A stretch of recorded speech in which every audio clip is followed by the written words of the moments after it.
All right. Welcome one and all. This is the start of the 2022 year in review.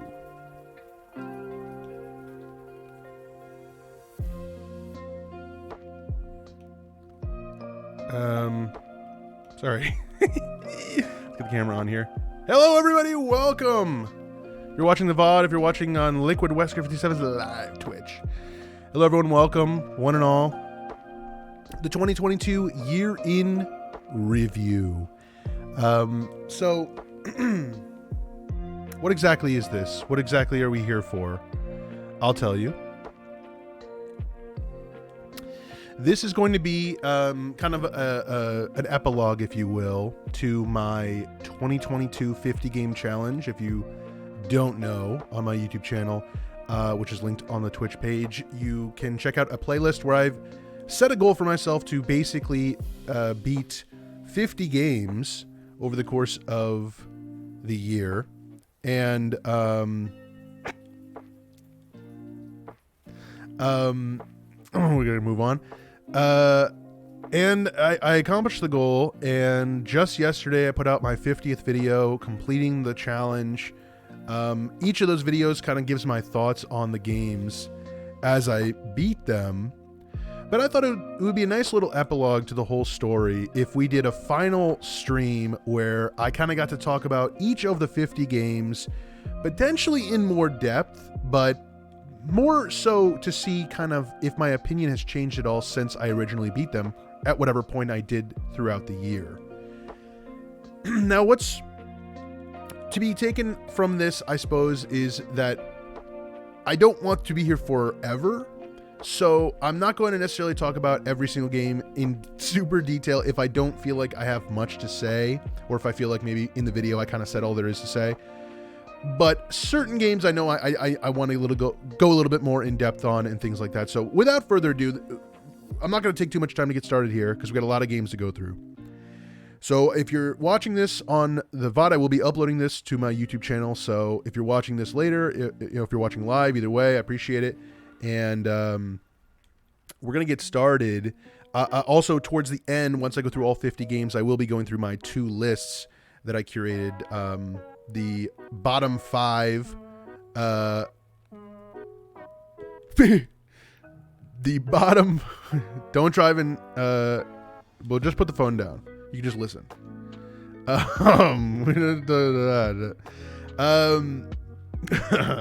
We're focused here. The bottom 5 worst games I played this year, the top 10 best games I played this year. We'll do that at the very end of the stream. But until then, let's get started and kick things over to the first game on the list, the very first game I played this year, all the way back at the very first day of the year, which was Spyro the Dragon for the PlayStation 1. This was, you know, it's funny because I've said it before, I've said it a million times, but like that Spyro 1 is my favorite game of all time. I mean, the original Spyro trilogy in general is my favorite series.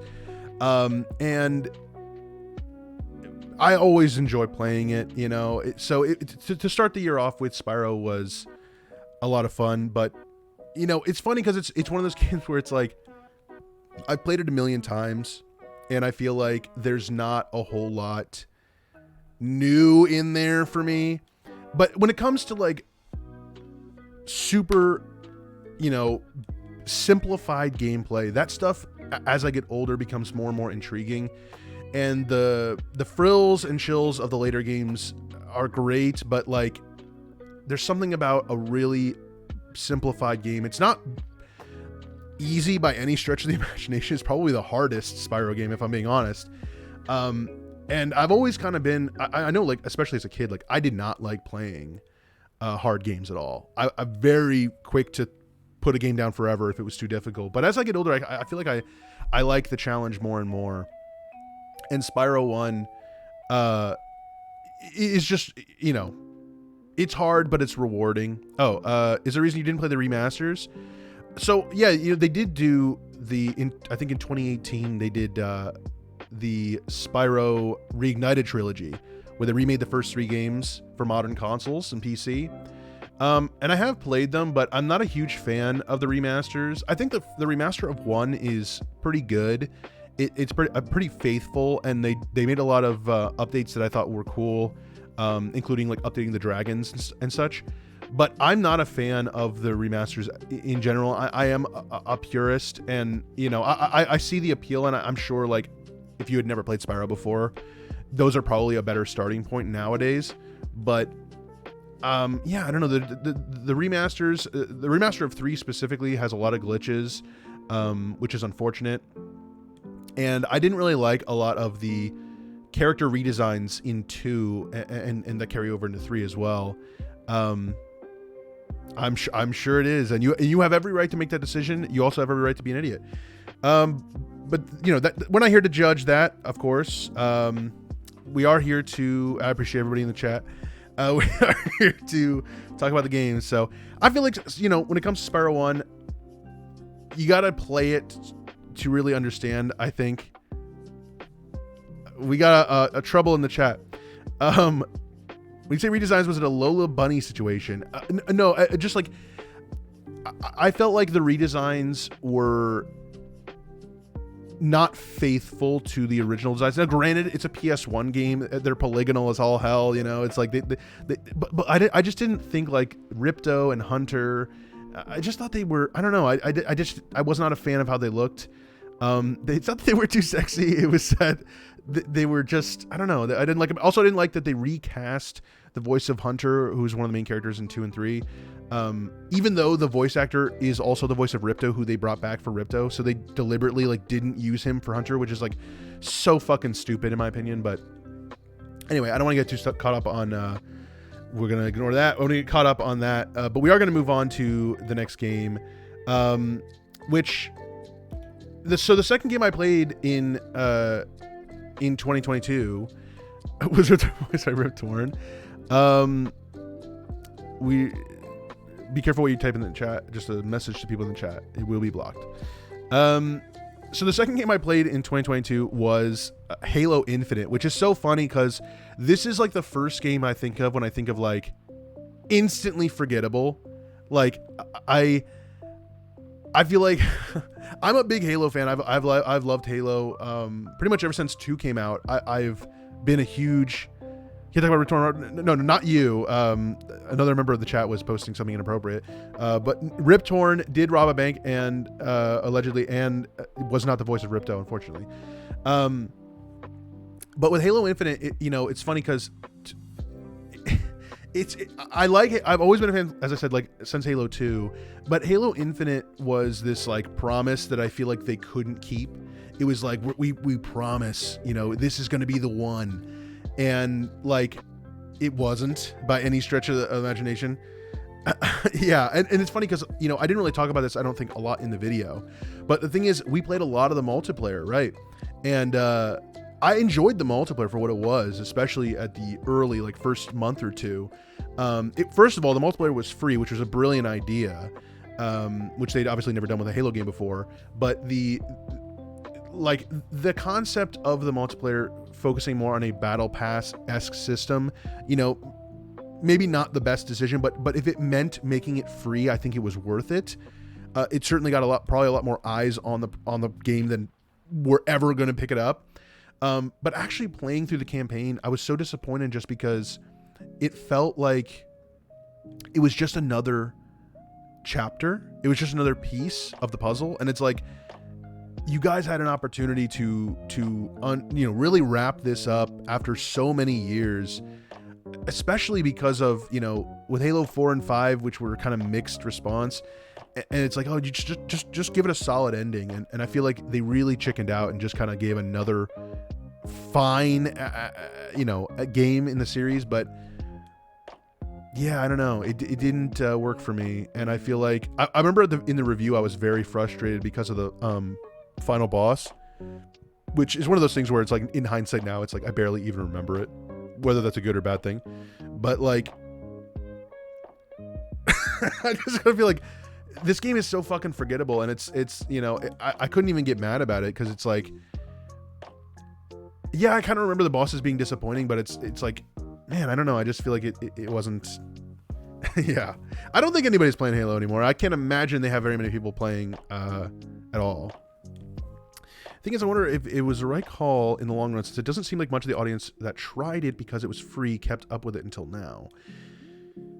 Yeah, I mean, I think the highlight was a grappling hook. Yeah, the grappling hook's cool, but it's like Dying Light, where it's like, oh, grappling hook's cool, but everything else I've ever seen from that game looks like complete shit. So, and maybe it's fun as hell. I'm sure there's somebody in the chat who would agree with that it is fun, but you know, a grappling hook does not make a game. I don't know if that means no, it is fun or no fun, but we're gonna just assume you mean it's not fun. But yeah, I don't know. That's a good question, because like, was it the right call to go free in the end? Probably not. It certainly made me more interested in the game. But I didn't buy it. I played it on Game Pass. So I guess if the idea was to get more people to buy the main $60 or $70 game, it's like probably wasn't worth it. And maybe it moved a few copies. Maybe kids who like don't know any better. But I can't imagine a lot of people who played that multiplayer who weren't gonna buy the campaign actually bought it and didn't just either not play it or played it through Game Pass. But that's the struggle with Game Pass anyway. I feel like I can't fault them for it, but yeah, neither of us did earn a copy or more than one Battle Pass. Yeah, and that's true. I only bought the first Battle Pass, which was incredibly cheap, which was also a nice thing, but it's like the way that system works is you kind of constantly have shit coming and going, and after about a month, I think like that entire hellscape of that multiplayer was so negative. Like all you ever heard was negativity of people who played it. So I feel like in the end, it probably was a failure. I mean, maybe they don't view it as such, but it's just the most forgettable fucking Halo game out of all of them, and that includes 4 and 5, which, I mean, 5 was really forgettable. But I'm gonna move on because I have nothing else to say about Halo.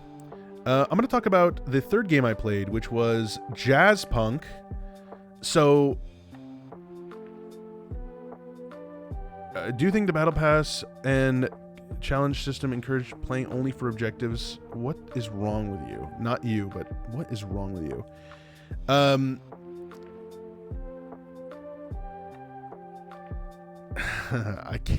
I can't imagine what you meant to type. Because there ain't nothing that would have been that. Jazzpunk was like... Let me see if I can jump around a little bit. This was a, like... Well, it's like... I liked Jazzpunk, but this was the first experience of like... Oh, this is like... a 90-minute game. And I like kind of took my time. And it was fun, and I highly recommend it. I mean, I think I either got it as part of a bundle or I'm sure it was part of like a humble indie bundle or something. So if you can get it that way, for sure. But I mean, it was a total blast. It's very funny, which I feel like as I get older, I don't like comedy games as much. Like games that are straight up comedy. They tend to like age very poorly, I find. I remember I played a couple years ago, played Trover Saves the Universe. I think it's what it's called, the Justin Roiland VR game, which then was like not, you could also play it, I think, not in VR, which was like fun. But after like an hour, I was like, I've experienced this, you know. It's like that kind of shit gets old really fast. But I liked Jazzpunk, especially because I think because it's so short. You should play High on Life. I'm not trying to criticize. I'm not trying to overly criticize here. But like, what in the review I just gave would make you think that I would like it? Don't just say it's fun. Explain what in what I just said would make you think. I'm not saying I wouldn't like it. I'm just asking you what in. It's not just funny. Okay. Yeah, I mean the gameplay in Trover Saves the Universe was fun too. But what I'm saying is like, the constant joking gets real old, in my opinion. At least it did. I haven't played High on Life, so I don't know. But I bet you do, buddy. But Jazzpunk is one that, like, you know, I'm not going to sit here for 20 minutes talking about Jazzpunk because there's no, I think I said everything I need to say in my like minute-long review. But it's a good time, you know. It was a fun game. I wouldn't say it's like the best game I played this year. It's not. I'll just tell you right now, it's not on my list. But what is wrong with you? You can't. Okay, we're gonna move on. So the next game I played was an all-time classic, of course, the Christmas gift of all Christmas gifts, which was WarioWare Get It Together. Which, so I'm a huge WarioWare fan. I think in the video I said I was WarioWare. And yes, thank you for the gift. I played every WarioWare game, I think. Maybe, I don't know if I played very much of the DIY one that was on DSi, but I love WarioWare. And this was a really interesting one because this was one that completely changed up the gameplay. You know, it made it into where each character in the game actually had a different play style. You can see here in the gameplay, they're showing off Dr. Krygor. And like, that's such an interesting concept, but my biggest takeaway was like, this should have been a part of a game. It didn't need to be the whole game. And like, it was a good time, but it's like, I really miss the OG classic WarioWare, especially because what's most bizarre about this to me is they released WarioWare Gold on the 3DS, like right as the 3DS was kind of about to be cut off, and they had all focus on the Switch. And that game was such a love letter to WarioWare. It really like brought in almost every recognizable minigame and gameplay style, and it was such a fun ride. And this was like just another fucking game. And it's like, like I said, it was fine, but it's like, why the fuck did they make this? Other than like, oh, we need a WarioWare on Switch, and oh, okay, and it's like I said, it's fine. What's most bizarre is like, yeah, so in WarioWare Gold, like it was like full voice acted and everything, and like this wasn't. There was like almost no voice acting, and it's like, okay, that seems like they really cut the budget. And like I said, the gameplay, the fact that the gameplay is a very specific style that's never been in a WarioWare game before, and that's the only gameplay in the game. It's like, oh man, really? Like, you couldn't have it like be a mini, like a part of the game? Now, I think I said this in the review. There is a co-op mode, which I never played, probably never will play. And maybe it's more fun if you're playing with other people, but like on its own, it was just like, yeah, another WarioWare. You put out like the best WarioWare ever, and then you put this one out. I don't know. I don't hate it. I know I'm coming off, it sounds so negative, but like it was fine. But like in the grand scheme, it's like, it's so forgettable. I don't know. But after WarioWare, enough of that shit, we moved on to, this was an interesting one because, let's jump ahead a little bit. So next we had the new Super Mario Bros. On the DS. And this was, and I apologize for it to be blown up a little bit, but it is a DS game. And this was one that like I had very fond memories of, in the sense that like it was one of the first DS games I ever played, and I really loved it as a kid. But coming back to it this year, this game fucking sucks.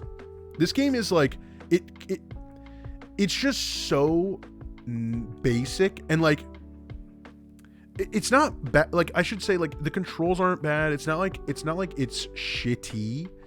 It's just like there are so many options now. You know, the whole point of this game was it was what is essentially a remake of the original Super Mario Bros.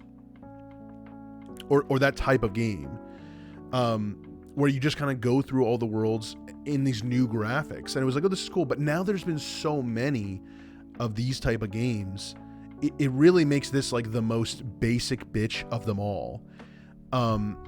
Because at least out of the other ones, it's like New Super Mario Bros. Wii was a multiplayer, which was a new concept. New Super Mario Bros. U was in HD, so it was like, oh wow, it looks gorgeous. And then once they got to Mario Maker, it like kind of defeated the purpose to ever make these kind of games again. So in hindsight, I feel like it really made this game like a waste. And it's like now I could never imagine going back to it. And it's one of those things where it's like, you know, you think about a game comes out and it gets rave reviews, let's just say, and like time goes by and other games come out that also get rave reviews, and then you look back on an old game that used to be considered like a 10 out of 10, and you think like, well, because there are so many other great games that have done this way better, does it make this one less good? And I think if it's a true classic, oftentimes it doesn't. There's at least something there that still shines through. I think like the classic Zelda games, the 3D Zeldas, you know, as time goes on, they perfect those formulas, but I still think those original games are still fantastic. But New Super Mario Bros., I don't know what it is. This game just like so fucking bland and boring. There's just nothing to it. Unlike the shock of the year for me, which was playing New Super Mario Bros. 2. So, yeah, nostalgic let's play. No, you're totally right. And the other side of that coin, obviously, is like I said, with New Super Mario Bros. 2, which I played right after on 3DS. And this was a game that, like, when it came out, I totally had no interest. Like, didn't care. Thought it was like same old shit, just like I was saying. Complain, whatever.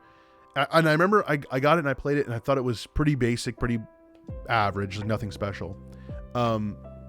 But playing it this year, like, it totally kind of changed my perspective on this game. And I really think this game is like one of, if not the best in the New Super Mario Bros. Line. I really think they nailed like the level design, like what makes it fun.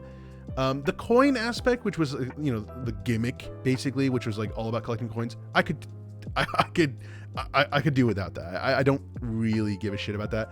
But like the actual level design and the gameplay, the visuals, which you can even see on here, you know, this is a 3DS game, but even blown up, it still looks great.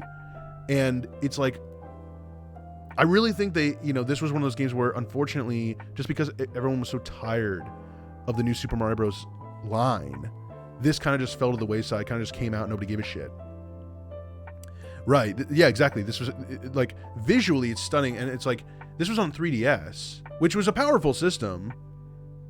Right. It was still powerful. I'm not saying it wasn't, but it's like the fact that they were able to do this is like, wow, this, you know, really looks fantastic. And like I said, it plays really, it was just a lot of fun, and I wasn't expecting it. And maybe that plays into why I liked it so much, was I was expecting it to be so fucking boring. But yeah, I just really enjoyed, my playthrough of New Super Mario Bros. 2. If you've ever had any interest, I'm sure nobody who, like, if you didn't play this by now, you're probably never going to, but I really enjoyed it. I had a great time. What was next? What was next on the old list? Oh, okay. So yes, this is when we don't know who that is. I don't know who this is. We don't need to see that. This is the... So after playing New Super Mario Bros. And New Super Mario Bros. 2, this is when I decided to jump into playing some VR games. Because I've had the PlayStation VR for a few years, and I never really played with it that much. And so this year I decided to play some VR games, and I started with Moss, which is like... First of all, with VR games, it's very hard to find footage because it's extremely jarring, first of all. As you can see, anytime the head moves, it's like, whoa. But also, like, it's just hard to capture. I don't know, it's weird. But besides that, like, I liked Moss. I know in my review I talked about how I had a lot of problems with the PlayStation VR because for whatever reason, the VR does not work very well.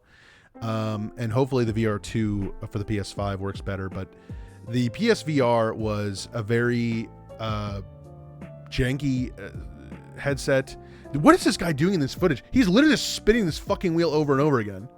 Find something to do, brother. I liked Moss though. I liked. It was one of those games where like I always appreciate a game that can like do it really well. It can do a story without a lot of dialogue. I mean, this game basically has no dialogue other than the narrator, who doesn't speak often. But like, it's all puzzle solving, you know, which I love. And again, like the VR aspect, it doesn't add a ton. There are aspects where like it kind of plays with your vision, you know, where like you'll think a certain way, and then like you'll kind of have to peer through bushes or something to see, and that stuff is cool. But I never felt like the VR really enhanced this game. The fact that this game is VR exclusive, I always found kind of interesting. I feel like you could definitely put this on PC or something and play without VR. But as far as I'm aware, it is a VR. You can only play it with VR. The gameplay I found here, this person does not know how to play this game. It also wasn't very long. This is a long play, and this is, how long is this? This is 2.5 hours. Is this the full thing? Yeah, it is. 2.5 hours. It is a short fucking game, which is another, you know, that's one thing about the VR is like, you don't want to wear it for a long time because it gets fogged up. And, you know, I wear glasses, so that's also a whole nother fucking ball game when it comes to VR. But like, this was only 2.5 hours. Like, come on, dude. Well, yeah, I don't know what's going on. I found some hell of a gameplay. I'm trying to remember if like this gameplay makes it look so fucking bad. Call of the Wild. That's the VR Horizon game. Yeah, that's like, I actually think the PSVR, you know, not the current one, because it's obviously dead in the fucking water, but the VR2 has potential. I really do think VR in general has such potential. And like, I just think that nobody can really develop a game that both is enhanced by VR and also like isn't a gimmick. And that's the biggest issue with it. And I can just, you know, kind of jump into my next game here, which was the other VR game I played, which was Astrobot Rescue Mission. Is this the quality? My God. That it is. 720p, ladies and gentlemen. So Astrobot Rescue Mission, this was the other VR game I played this year. And this one was, you could definitely tell this was like, oh, they put a lot of effort into this. And I really, really enjoyed it. First of all, the VR headset worked like 10 times better with this game. So I don't know if that's like the game itself or if that's, you know what I mean? Like, I don't know where on the scale that kind of plays a role. But like, this was so much more fun. And it's also a very linear, like you when you play, you can see like you just go down this straight path on every level, but you can look at all this stuff around you and like there's just so much going on that you really kind of have to like take a step back and like look around. Like with Moss, it was a very simple puzzle solving game, and it's like, you know, it was interesting, but this just felt so much more like you're in this world. I genuinely, like, when you play VR and it's like, oh, this is kind of fun, like you look around, whatever. This was the only time I ever played VR where I was like, wow, this really, the perception and everything, like it really comes off like you're in this other world. And I just fucking loved it. I think this was a level I really liked. And this is another one where like there was a lot more I could have done, and I would like to go back and play more, because I played all the levels, but like, you know, there's a lot of unlockables, as you can see. Like there's a lot of stuff where you can kind of just like pick up items and stuff. It is absolutely a blast. Like I said, it is very linear. Like there's a path you go down, but it's almost like you also can't go backwards, which is interesting, because like if you go too far forward, you could kind of like get in a situation where you can't maybe like look back far enough to see stuff. So it's interesting how they play with perspective. And the whole time you're also controlling Astrobot with the analog sticks. So even though you're looking around, you're also controlling him. So it's not like you're doing nothing. You know what I mean? It's not like you're just visually looking at shit. Like you're actually controlling him. You're running down and doing all this stuff. it's hard to explain without experiencing it, but it is so... It really was the only time I've ever played VR and thought, like, this could be something. And I think they really had something here. And I know they brought back Astrobot for the free title that came with PS5. And I hope they make something else out of him, because I really think there's potential. But, you know, I know they're trying... you know, the fact that they're doing PSVR 2, maybe they'll make a sequel to this game. That would be really cool. I don't necessarily know if it would be enough for me to buy a VR 2. Because I know they're like $500 or something ridiculous like that, which, you know, I think if it was like $150, if it was like $200, $250 even maybe, I would be like, not bad. But like for $500, I'm good. This was fun, don't get me wrong, but like that's a lot of money for some goggles. But this was a ton of fun, and I'm trying to stall as long as I can on this game. Mainly because I don't want to talk about the next game, but let me take a drink and then we just look at this gameplay.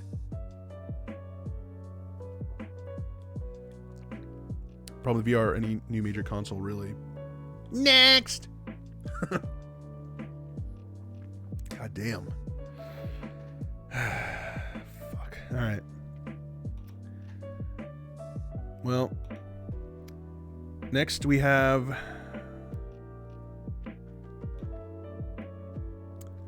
Bionicle, which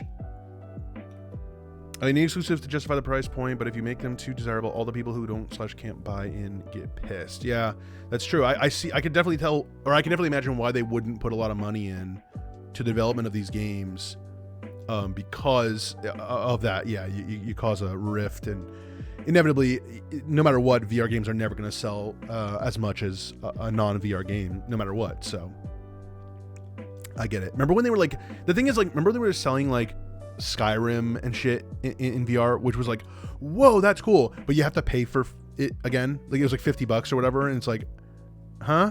Like Resident Evil 7, you buy Resident Evil 7, you get the game and you can play it in VR. Like it's the same thing. But with Skyrim and shit, it's like, oh, play it again for $50. Oh, fuck you. It's like, it's not worth it. It's fucking stupid. It's an old ass game by that point. Yeah, it absolutely. I think it should have been a free update. I know why they didn't do it, because it probably costs a lot of money to make. But like, I don't give a shit. Like, you can't release this for $50. It's a fucking ripoff. But they did anyway. But anyway, yes. So moving on to Bionicle the game. I know I was just ripping on it, but this guy has a fucking swagger. I never noticed his walk cycle. It's funny as hell.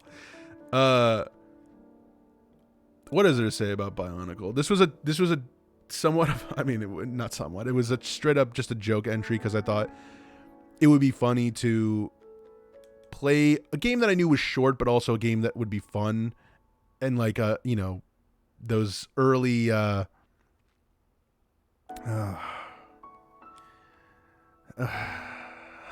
love this chat. Keep it going. Keep it going. Sometimes you just want to fucking what? Bionicle the game. Yeah, this was a fucking joke, but like it was fun for like 10 minutes, and then it was like, this game was shit. Like this game, I mean, sadly, this game was actually better probably than some of the other games I played this year, but it was interesting because like there's so many of these games that came out in this era, you know, the PS2, GameCube, and OG Xbox era, where I feel like they just made a trillion games and nobody bought them. You know, like every movie, everything got a game, and they were probably all 2 hours long, but they still all cost $50 or whatever. And Bionicle, look at that fucking thing. Like, it's just so fucking basic as fuck. This part sucked. I remember I was a huge pain in the ass. This guy's pretty good. Let's just spend the rest of the stream watching this gameplay. I don't even know what was happening there. It just like got stuck. Dude, it's Bionicle. I don't know, man. Hey! Dude, have you ever... you play these old-ass games. Like, they're janky as shit. I should pull up the... where's the snowboarding level? Because the snowboarding level was the worst level in the fucking game. This is an hour-long video. 60 FPS. Weren't most games 60 FPS back then? This level sucked. This level was such a pain in the ass. The controls are terrible. Yeah, I'm not denying the graphics. Like, first of all, this is definitely upscaled as fuck. Because it looked like shit when I played it. But, like, the gameplay is so bad. The controls, I mean, not the gameplay. The controls are so bad. The models are fucking bad. I'm not saying it was a piece of shit. Believe me, I played a lot of shitty games this year. This was not one among them, but like, it's Bionicle, dude. Like, there's not much to it. I kind of want to just keep watching the gameplay because it's so enthralling. I can't believe there's only an hour. It took me at least 2 hours to beat the game. So this guy's better than me. Let's move on. We've seen enough of whatever the hell that was. So next we have Yakuza 0. Not quite. Yakuza 0, which, you know, I before playing this, I'd only ever played Yakuza Kiwami, and I played a very small amount of Yakuza Kiwami 2, but this was my first time playing 0, and the thing is, like, so I was a huge fan of the first Kiwami, and I played about an hour, maybe an hour and a half of Kiwami 2, and I didn't like the way it played, and that is going to be the next Yakuza game I play, and, you know, I want to give it a chance, because, you know, it's not fair just to judge it so early, and I thought that, like, visually and all that shit were stunning, but with 0, it's like, the gameplay style is so much, it's so close to Kiwami 1, that I instantly really liked it. And the story, like, I don't think the story is like the greatest story ever. I don't think I liked it nearly as much as I liked the first game, like, story wise. But I'm trying to get some let's get some actual gameplay up in this. I mean, there's a million cut. This is a day-long video. Okay, well, I mean, it's a long game for sure. Yeah, the more I see of this, the more I'm like, I did like the. I mean, the thing is, Majima is like the best. So the fact that there was so much focus on him was awesome. But, like, dude, I don't even know what you're saying. Liam, I mean, I don't know what the hell you're typing. Majima half focus definitely boosts how enjoy. Yeah, I think, like, that's the thing. Is, like, because of how much Majima is focused on. I know you are. Because of how much Majima is focused on, it really elevates this game quite a bit. He's just such a great character, and this is such an interesting way to, you know, look into him. And I do remember, like, there's all, and this might be a stupid thing to say, but, like, there's a fucking ton of cutscenes, which isn't I don't think that's a bad thing, especially because the game looks great. But, like, I definitely don't think there was enough. And the thing is, like, that's the one thing is, like, in Kiwami 1, one of the best parts of or my favorite parts of playing that game were all the side missions. I did so much side stuff, and it was a lot of fun. And especially, like, when you fight Majima in the first game and all that stuff. But, like, in this one, because I was doing the 50 game challenge, I didn't have nearly as much time, and I didn't devote as much time to the side missions. In fact, I only ever did a couple, I think. So I really focused mainly on the story, which to me kind of left it like, oh, this isn't as fun. But it's like, well, I think it may have been more fun on the same level as the first game had I done all those side missions. And I know there's a lot of side stuff to do in this game. I also felt like the combat was, even though I think the combat is great because it's you know, very similar to the system, if not the same system, in Kiwami 1, I felt like it was a little more, I guess because it is, you know, you get less like moves. I don't know what else to say. Like, oh, I loved this mission where you're like hiding. Cabaret, yeah, and that's the thing is I barely played the Cabaret Club. I played it for like 10 minutes. Like I barely played it. So I totally get. I'm not even saying like I didn't. It was boring. It's like no, I totally own up to. I didn't get you know, a good representation of all that there was to offer there. But that being said, like I said, you know, even the combat I felt like wasn't as in Kiwami. You just have such a wide variety, especially the more you play, and especially if you fight Majima and stuff. Like, there's just such a wide array of choices when it comes to combat, and in this one it's a lot more subdued and a lot, you know, narrower in terms of choices. I guess that's the only real, because other than that, to be honest, I had so little to complain about with this game. Like, I loved it. I thought the story was, you know, like I said, not as engaging as the first one, but yeah, I just think like it doesn't quite live up to the first one. Maybe if I played more of the side stuff, I would have felt differently, but I did really enjoy my time playing it, and I hope to eventually go back to the other games and continue the story, because the games intrigue the hell out of me, and I really like the characters. It's just there's so many games, and they're all long as shit. So it's like, that's such a daunting task that it's always kind of been that thing of like, I never really expected to, oh, he just walked right into them. I never really expected to beat them all. It's more like, well, I like them, but I don't know if I'm willing to devote that much time. And that was Yakuza 0. We move on to the next one here, which was the only, well, that's actually not true. I was about to say the only multiplayer game I played, but that's actually not true. Next up was It Takes Two, which was one of the big, if not the big game from last year. It was the game of the year, I believe, at the Game Awards, if I'm not crazy. And I think a lot of people agreed or felt it was among those. We're gonna ignore the chat, but so It Takes Two was something that, like, you know, I didn't really know what to expect, because conceptually, you know, the idea of a co-op game where you a co-op game where you know, work together to solve puzzles sounds great, but it's like,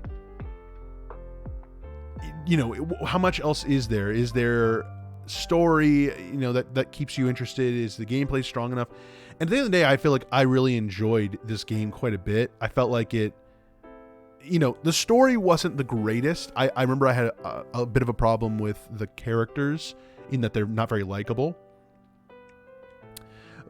That being said, I still felt like it was a decent enough story, and above all else, the gameplay was a ton of fun. And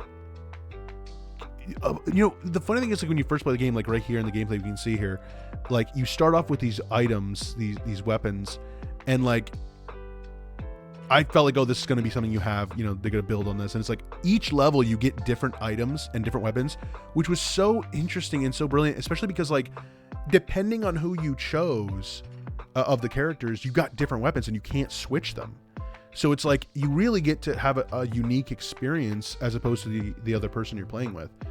And that was such a brilliant idea. And I really think the game shined where it counted, which was the gameplay.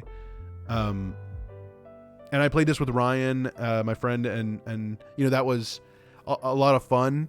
But I will say, I mean, the thing about when you're playing a game that requires more than one person, when you're doing something like this, it starts to kind of weigh on you, because you're like, oh, this is like, I gotta play this, like, I gotta get through this. And so I feel like there was definitely a little bit there where I think it took us like 2 to 3 weeks to beat this, and it was kind of like, I need to get through this because like I'm playing my other shit.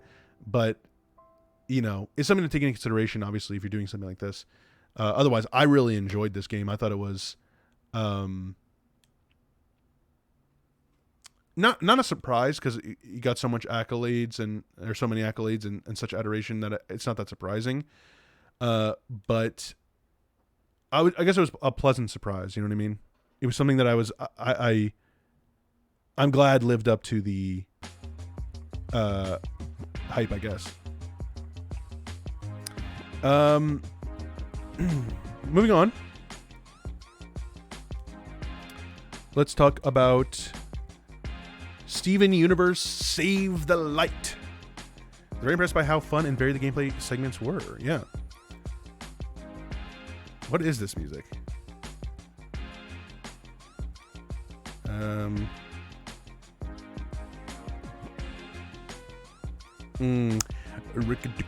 I don't know what this is. We're going to change it though.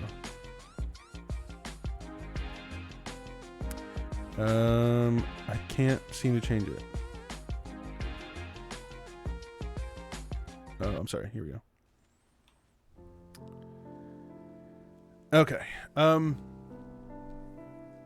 Steven, pardon me. While I burst into flames. Steven Universe Save the Light. This was interesting because, like, I just realized I took notes and I don't have my notepad. So that was a complete waste. Sorry. Anyway. Steven Universe Save the Light. Watch my most popular video, whatever the hell that shit said. I don't want to talk about this game. We're going to move on. I'm just kidding. What the hell is there to say about piece of shit? No. It wasn't a piece of shit. This is like funny because this game was it was a definitely a throwback. It was a retro style RPG. Oh, and the game died. No, never mind. It was a retro style RPG. Yeah, dude. Do not get me wrong. Visually, this game is awesome. I just think a lot of what I said in the original review was in the idea that the sequel would be the same. So I envisioned that they would improve basically everything I didn't like. And then to find out that that was not the case kind of changes my opinion on this game a bit. Because now that I know that this is like essentially the only one that's like this, like I still enjoyed it. And I actually think I probably liked it more than the second one or the third one, whatever. Because I personally like these kind of games. I like the what is it called? Turn-based combat. And I know some people don't in this chat, but like I like that. So for me, this kind of game was right up my alley. And I also think like because it was at a time, this came out in a time when the show was still going, it felt like it was just supplemental material that was cool. Whereas, like, with the next one, it was like, well, the show was over, basically, or wrapping up. So it's, like, more of a farewell. I don't know. That's how I looked at it. But as far as this game goes, like, I mean, we're seeing here the gameplay. Like, I fucking love this gameplay. I really liked the... Not that the sequel does not have the turn-based stuff, which it does. But it just isn't the same. I like the free roam. You know what I mean? I like the ability to walk around Beach City. It's that thing like when South Park, I remember when South Park Stick of Truth came out, everyone was like, oh, like the idea where you can just, you know, walk around the town. Same with Simpsons, when Simpsons Hit and Run or Hit and Run. It was like you can drive around Springfield. Like that is conceptually such a cool concept, you know, that is so fucking awesome. And this was the same thing. You could wander around the Steven Universe world and Simpsons Tapped Out. You could tap around, you could make that corn. But like to me for this, like that is awesome. And as a fan of the series, it was really cool to experience. And the story is also fun. It doesn't take itself too seriously. I liked that all the characters had different types of moves. I never really used Greg because I felt like he was kind of whatever. But also, if I'm not mistaken, maybe not. I'll have to. We'll see when we get to the other game. But I can't remember all the differences. But I do remember like this one being a lot easier. The next game was way harder, which I did not like. But this one felt more balanced. I think.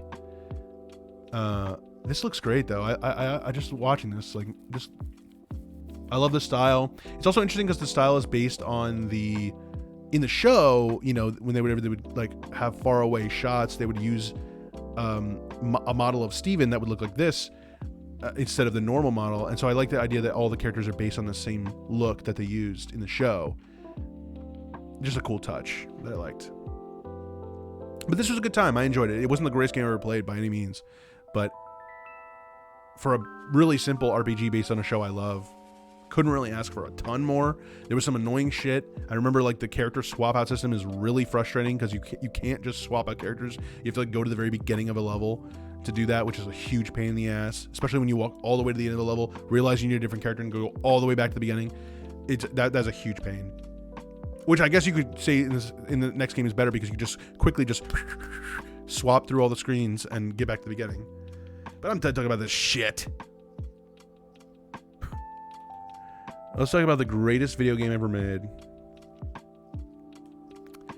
God, I love you, Banjo. Bando-Gadooie, and who doesn't love Banjo? Who doesn't fucking love Banjo?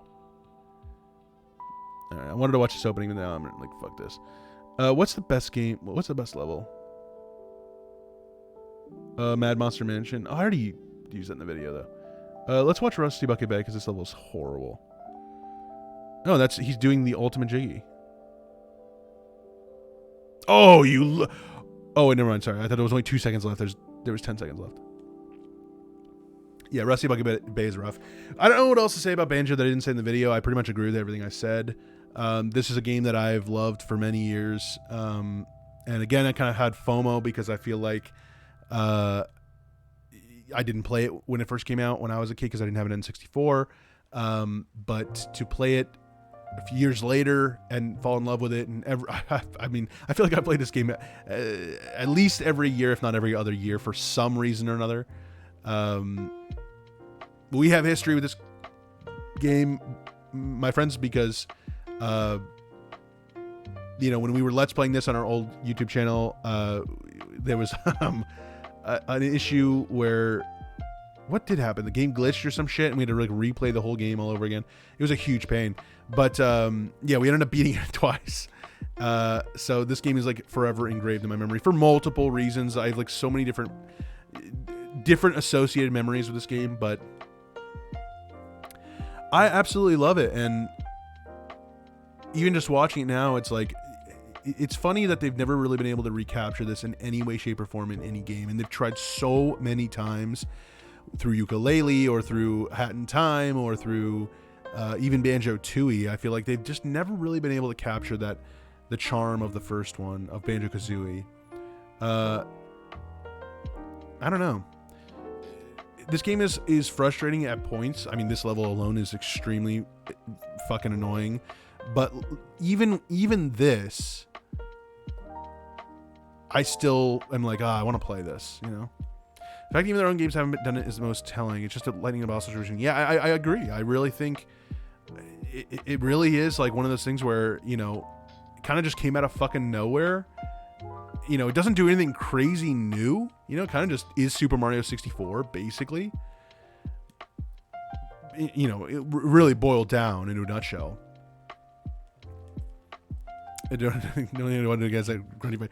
Yeah, the grunty fight is a huge fucking pain. That's like I was getting really pissed.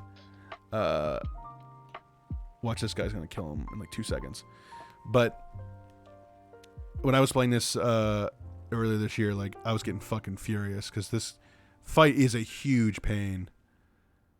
But it almost feels like it's so appropriate because so often games, I feel like they do the last boss or the last level or whatever, and it like never lives up to the rest of the game, or like your vision of of a finale.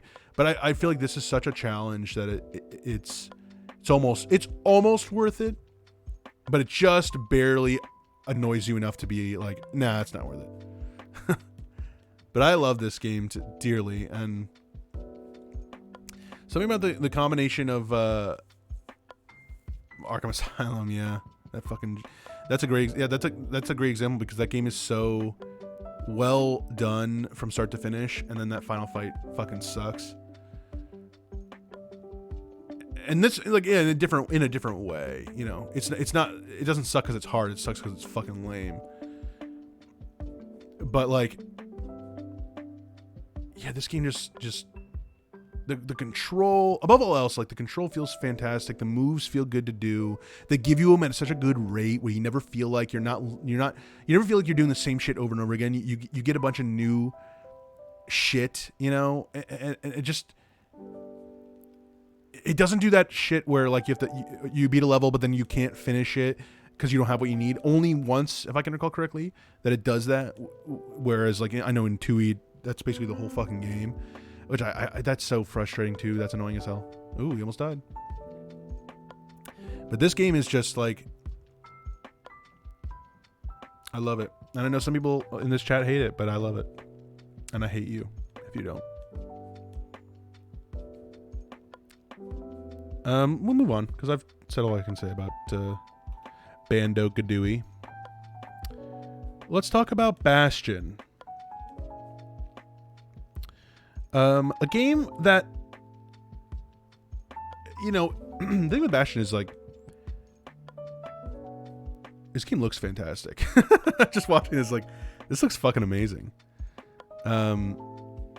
It, you know, Super Giant, I believe, is the developer. I always get it mixed up with another one, but I mean, nowadays, you know, they're all Hades'd out, but the fucking soundtrack to this game is unbelievable. And it was kind of the first game I've ever really played in this isometric style, or at least it's the first one I ever like grabbed my attention. I always kind of steered away from this type of thing, but this game really intrigued me, and I think the soundtrack had a lot to do with it, but I don't know. I think it was, you know, it came out at a time where a lot of those other, you know, we refer to it as like the summer of arcade era, where, you know, Microsoft was putting out all these games on Xbox Live during the summer that were these indie titles that ended up, you know, later, kind of upon reflection, being some of the best indie titles of that decade. And I think Bastion fits alongside those as like, it's not the greatest. It's nothing insane, but the core gameplay is a lot of fun. The story is like interesting because it's one of those games that tells its story obtusely, where it doesn't come flat out and tell you what's going on. You're kind of having to figure it out as you go, which a lot of games do that. You know, that's not super rare, but I feel like at the time I hadn't really played a whole lot that did that kind of thing. Most stuff I was playing was pretty straightforward. So I feel like this was something that opened up my perspective to something very different. And it holds a special place in my heart. I don't know. There's... I also used to have a Bastion shirt. I mean, it was when I was about 50 pounds lighter, so it wouldn't fit anyway. But I have no idea what happened to it. Probably threw it in the goddamn garbage. Oh, Bastion. But I feel like the same when I beat it. Like, it's a lot of fun, and oh no, I just realized what's next. Let's talk about Bastion some more. Just love it, you know. Just love looking at it. Oh man. Yeah. MTV's next. All right. This is why I'm dreading this game. Next is BioShock,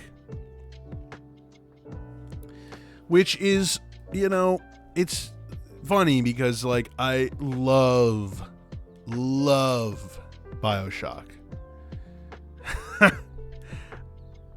I love BioShock, and I hated playing this game, which is so sad because like I love this world, I love this story, I love this, like, I fucking hated this. Now, to be fair, it was marred with a lot of technical issues, as I mentioned in the review. You know,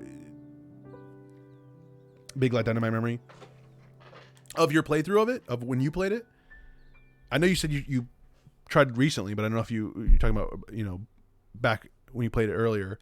But like, just, well, the thing is, like, yeah, as you say, it is mainly PC issues. Like, I think a lot of the issues I had definitely amounted to the PC issues, which I don't know if it was my PC. I've never had that issue with anything else, or if it was the game on Steam or what. A lot of audio issues where audio was playing or not playing. Audio was playing when it wasn't supposed to. Audio wasn't playing when it was supposed to. The game crashed on me twice, and I lost a shitload of progress, which is like such a killer. Like, if that happens, if I wasn't doing this challenge and I play a game and a game crashes and it's like, oh, you lost an hour of progress. Oh, bye-bye. That's the end of that game. But should have okayed on PS5. Well, I can okay it next time.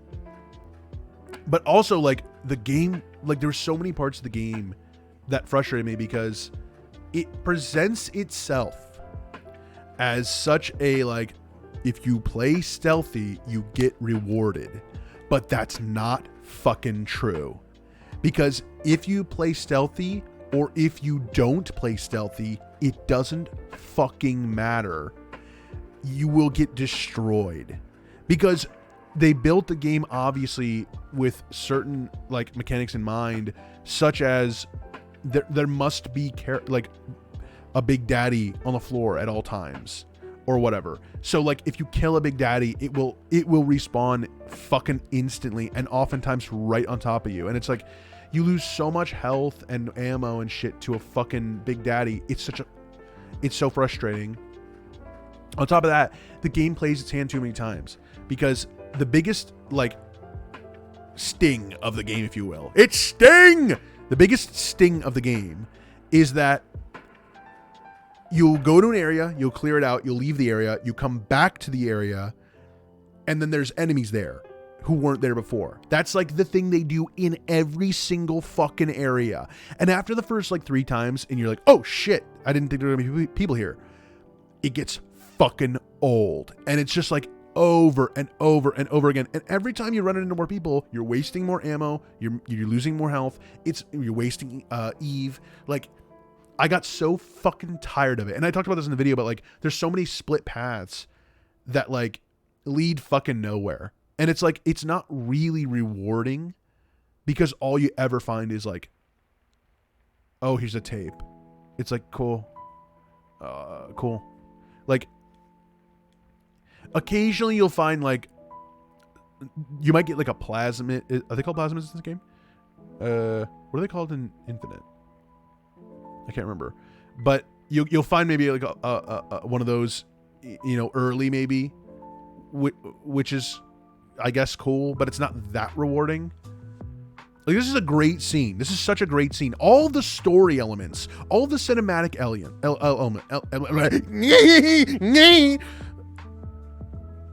all the cinematic elements in this game are fucking amazing. And I want to make that clear. I think the story is fucking fantastic. I think the cinematics are amazing. Fucking awesome. But like, I just think so many of the gameplay issues I had outweighed all of that shit. And it really fucking disappointed me. Yeah, I can't remember what I played it on, but I really should have played it on easy because fuck that. I don't know, maybe it makes a huge difference, you know? I'm sure it at least probably provides more ammo, if nothing else. Dude, I'm telling you. This might be on, is this on hard? It doesn't say.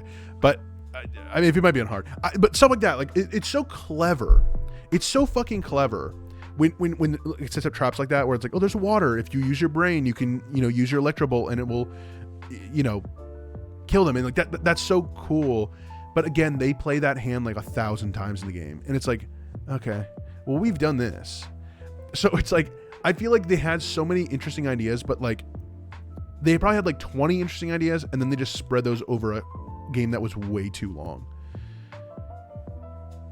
I'm disappointed because I love BioShock, and I think like as a franchise, I'm a huge fan, and I love Infinite.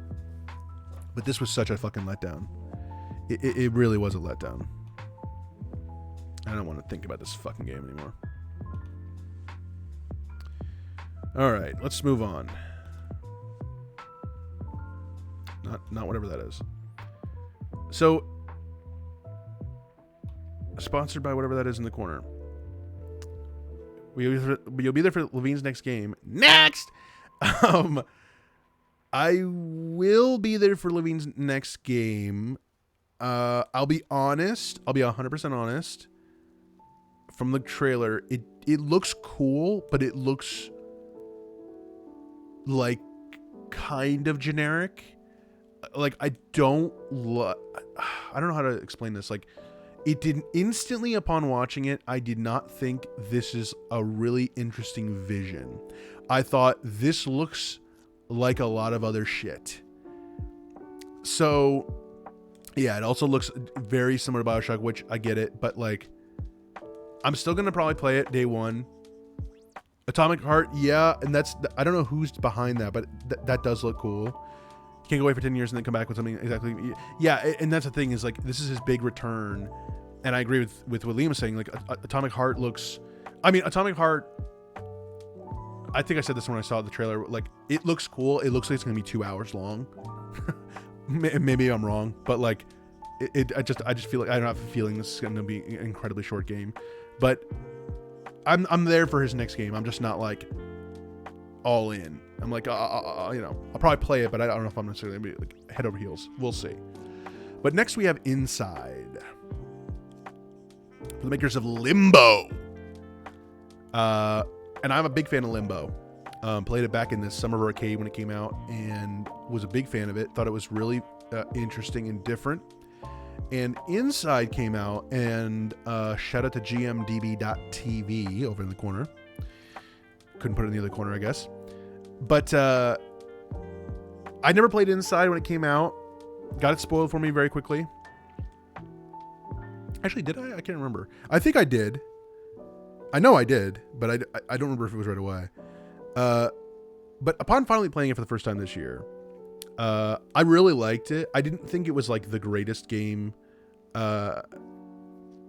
ever, but for a like relatively short, how long is this playthrough? 2 hours. Yeah, it's about as long as it took me. Don't log into Dragon Ball Dokkan Battle. Oh, I should have warned you about that. Yeah, huge spoilers. Oopsie. Yeah, like unbelievable spoilers. I will keep it spoiler free. I'm not going to spoil this game. Warning to anyone out there who hasn't seen the movie Dragon Ball Super Superhero: do not play Dokkan Battle right now. If you play the mobile game Dokkan Battle, it is an insane amount of spoilers in there. Well, you say it looks amazing, but let's be honest, the visuals in Dokkan Battle are not the visuals from the movie. Just keep that in mind. But so anyway, sorry. Inside. We're not talking about Dragon Ball Super Superhero. We're talking about Inside. And Napo Burnham. Though I'd like to. Inside. Sorry. Pardon me.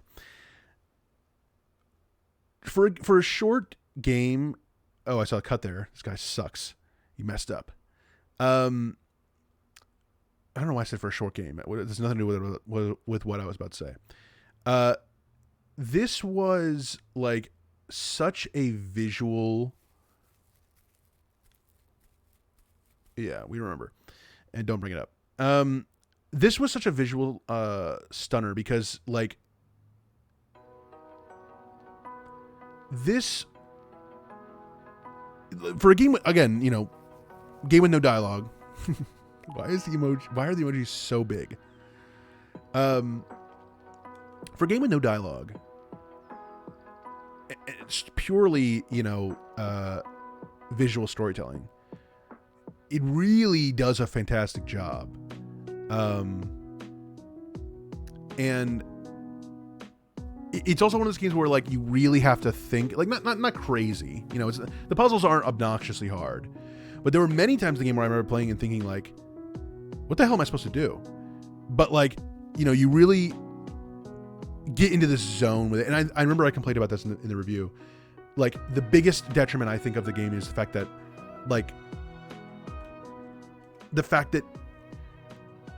there are not enough. Like I really feel like they could have stretched it out a little bit and added some more, because even though it is great, it is only like 2 hours, and it's like, fuck man, like you guys could have made like a 3.5, 4 hour game out of this. I really think it would have been something extraordinary. Whereas the way I kind of feel about it now is like, it's good and fun for the time you play it, but it is such a short game that it is a detriment. Not all the time. I don't always think short games are like just because a game is short, it's a detriment. But this is an example where it's like, you really could have made something special out of this, but you know, you had a pig follow you and sniff your ass, apparently. There is a lot of evil pigs. I'm not sure what that was all about. They never explained it. No, I don't know. Don't remember this part, but... Oh no, the pigs are gonna hit the door! I have nothing else to say about this game, so we're gonna move on. Okay, that's a... Sorry. I don't think I... never mind. Let's move on, shall we? Let's move on to... I think this is the first game that I actually played that came out this year, which was Kirby and the Forgotten Land for the Nintendo Switch, one of the greatest consoles ever made. So, I'm trying to think, because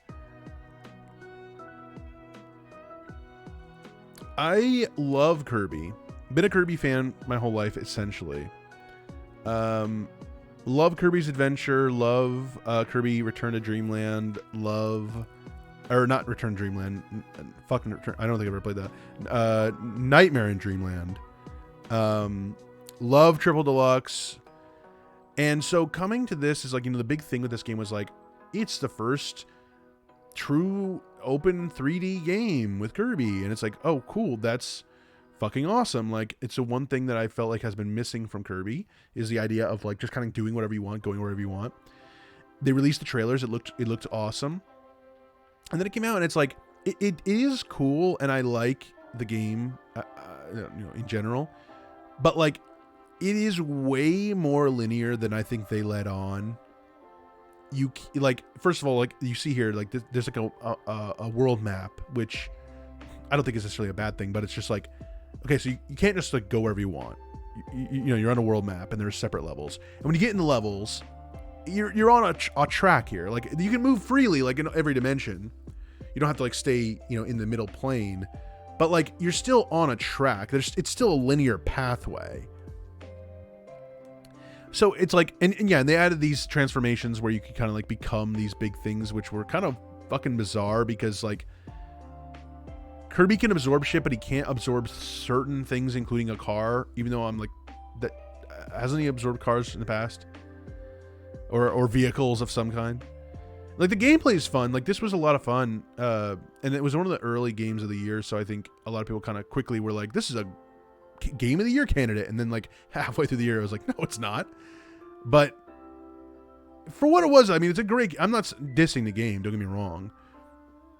But like, it's fucking Kirby. And like, again, I think the biggest aspect of this game was the idea of open world. There's also a lot of frame rate issues. I wonder if we can see it in the video. The game runs fine. But anytime an enemy is like in the distance, they break into like 10 frames a second, which is like really bad. I don't know. And then I don't know if they ever fixed that or what. I highly doubt it. No, you can't use that item. You can't use that. Oh, no, you can. So like, I'm not dissing on the game. And there was also a lot of the game I didn't play because once you beat the game, you unlock a whole nother world to fuck around in.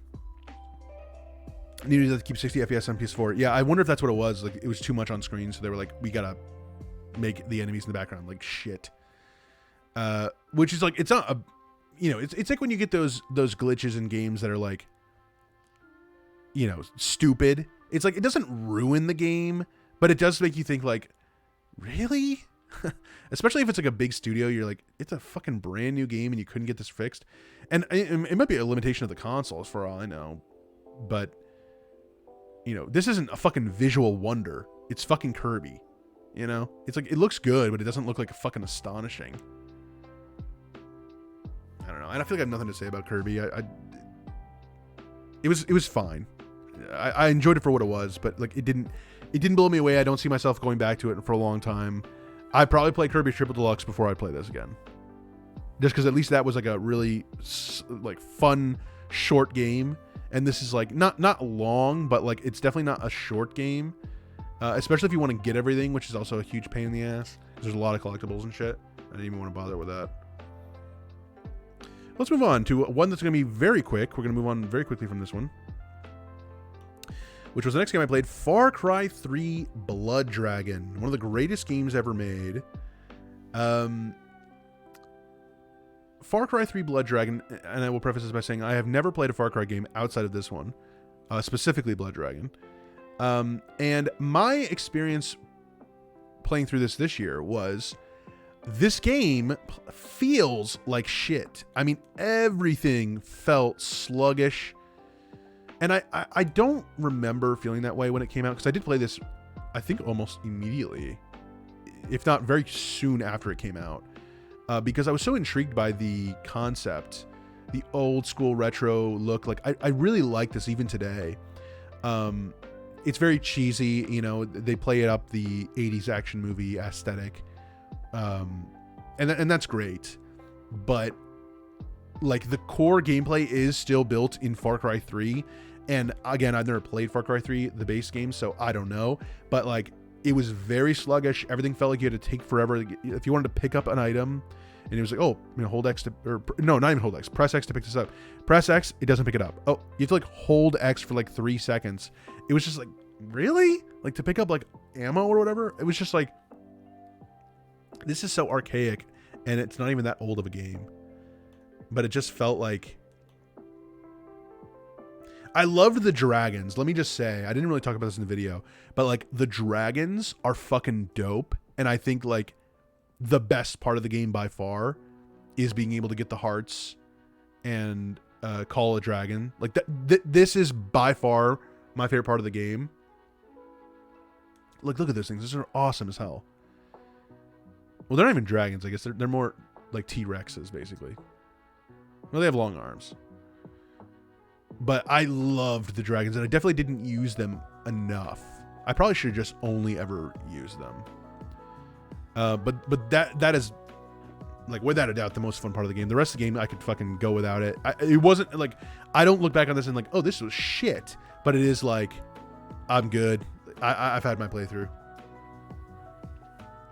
And this game has some brutal achievements. You should play Horizon if you want to fight big robot dinosaurs. You know, I want to come back with a really snarky comment, but you are right. You know, I do.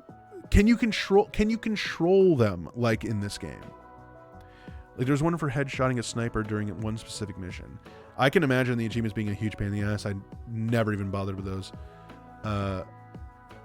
Ooh, I feel like I'm gonna assume you're lying. And that way I never have to play it.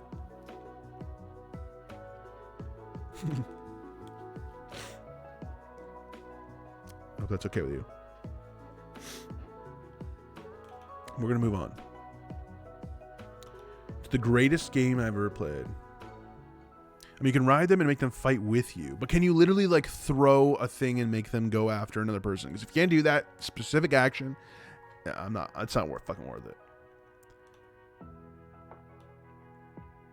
Okay, let's move on to another video game. Liar. Oh, really? Damn. I may have to look into it. Is there a mod that I can skip all the story? I don't want to play it if you can use a quad barrel shotgun. Yeah, you know what? That's true. I forgot about that. That is true.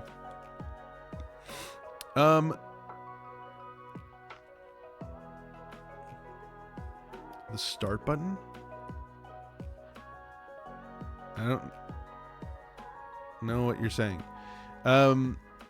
It did have cool guns, like like I was saying, like aesthetically, it was, well, good point. Yeah, that is the best. I mean, we're saying what the best part of the game is. The best part of the game is the aesthetics, the fact that the way it looks. That's what's so cool about it. All the weapons, all the style, everything. That's the best part of the game. But to me, you could get that by watching cutscenes on YouTube. You don't need to play the game. Like, the game is not worth playing, and it's very short. But next up was the legendary game known as Ratchet & Clank Going Commando for the PS2, the second game in the Ratchet & Clank series. Because sure there's still a market for it. Yeah, no, I agree. So Ratchet & Clank 2, or Going Commando, this looks great. I'm assuming this is the PS3 version. The HD remaster, because this looks great. This game is very hard. Like, I shouldn't say that. I should say this part is very hard. But if you're willing to put in the time and the effort, like, this game is so much fun. But like, it is not a game you could just stroll through and like fuck around. You know, you really got to put in the effort to get like the bolts, to get the weapons, to get the upgrades and all that shit, because like the game becomes very difficult very quickly if you do not play the system. But that being said, if you do play it the way it's intended, it is a ton of fun. I really think this game, I think when I played it, I was very burnt out at this point. I was really feeling the first of the major burnout this year, and I kind of felt like it just came, went, and I never really thought much of it. But like, this game is so much fun, and I mean, like, when I first played it for the very first time, like, I kind of thought it was like, it was just okay. It was like, oh, there's not much to it. But like, now it's like, I really think this game like has a lot of great like story moments, very funny. Great character moments. I mean, the biggest issue with the game is that Quark is not really in it. I keep saying calling Quark. It's Quark. Quark is not really in it, which is a bummer because he's the best character. But you do have Fizzwidget. You have these other great characters. And, you know, above all else, the weapons are super fun. The enemies are fucking awesome. Look at this big, nasty little freak. This guy's having a hell of a time here. What's he doing? Oh, see, I never used a sniper rifle, but like, I know it's very effective. Well, it took 3 shots to take that thing down. I don't know how many of another weapon it would take. The crystal hunting here is also like, I never want to do this because it's such a pain. I love YouTube. Oh. Yeah, I don't really know what else to say about this. I just love this game, and it's definitely one of those games where, like, you know, I said earlier this year I played it and I kind of just blind, like, or not blind, but like on autopilot played through it. But like, even just watching this is like, I really want to play this again, and I probably will. It probably will inevitably be another game I play through next year. I do want to replay Rift Apart. It's like one of the first games I want to play again because I haven't even played it on my PS5. But I mean, I always feel like I want to play these. I also really want to play the PSP games. So I've never played those before, and I'm sure they're horrible, but oh god, this minigame. This minigame is such a pain in the ass, and it happens so frequently.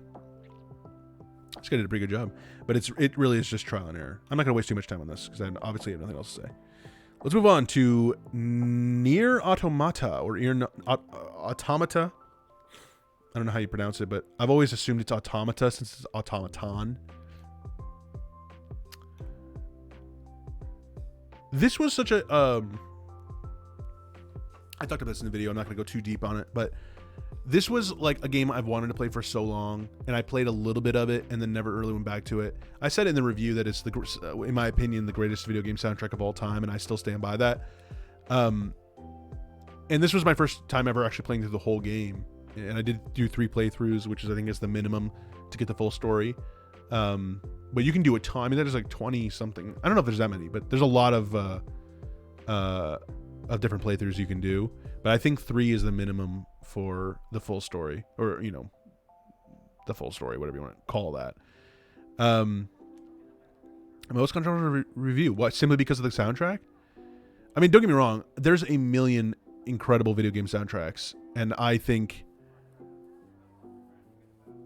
yeah. Well, we won't because it'll be Japanese. So I'm not watching the dub. This game is really good, and I think it's another. We've reached the point where this year, because this was, I think, 20. This was the 20th game I played, and this was the point where I was in perpetual burnout for the rest of the year. So I have these memories of fucking spending so long playing this game and just thinking I gotta beat it. And now it's oh man, I don't want to remember it that way. And I think back finally on it, I really like the story. And they are adapting it into an anime this coming season, actually, which is really exciting, and I'm hoping it's good because the story is super fascinating. And they definitely, I think there's a lot more they could delve into. I thought MGR was before this game, was it not? You were feeling the burnout early. You mean MGR as in when I played it, or are you talking about when it came out? They may have, I don't know. I think yeah, Metal Gear Rising came out before this. Oh, when did I play it? No. I played Metal Gear Rising way later in the year. Because I was streaming when I was playing Metal Gear Rising. As you may remember. I was not streaming when I was playing this.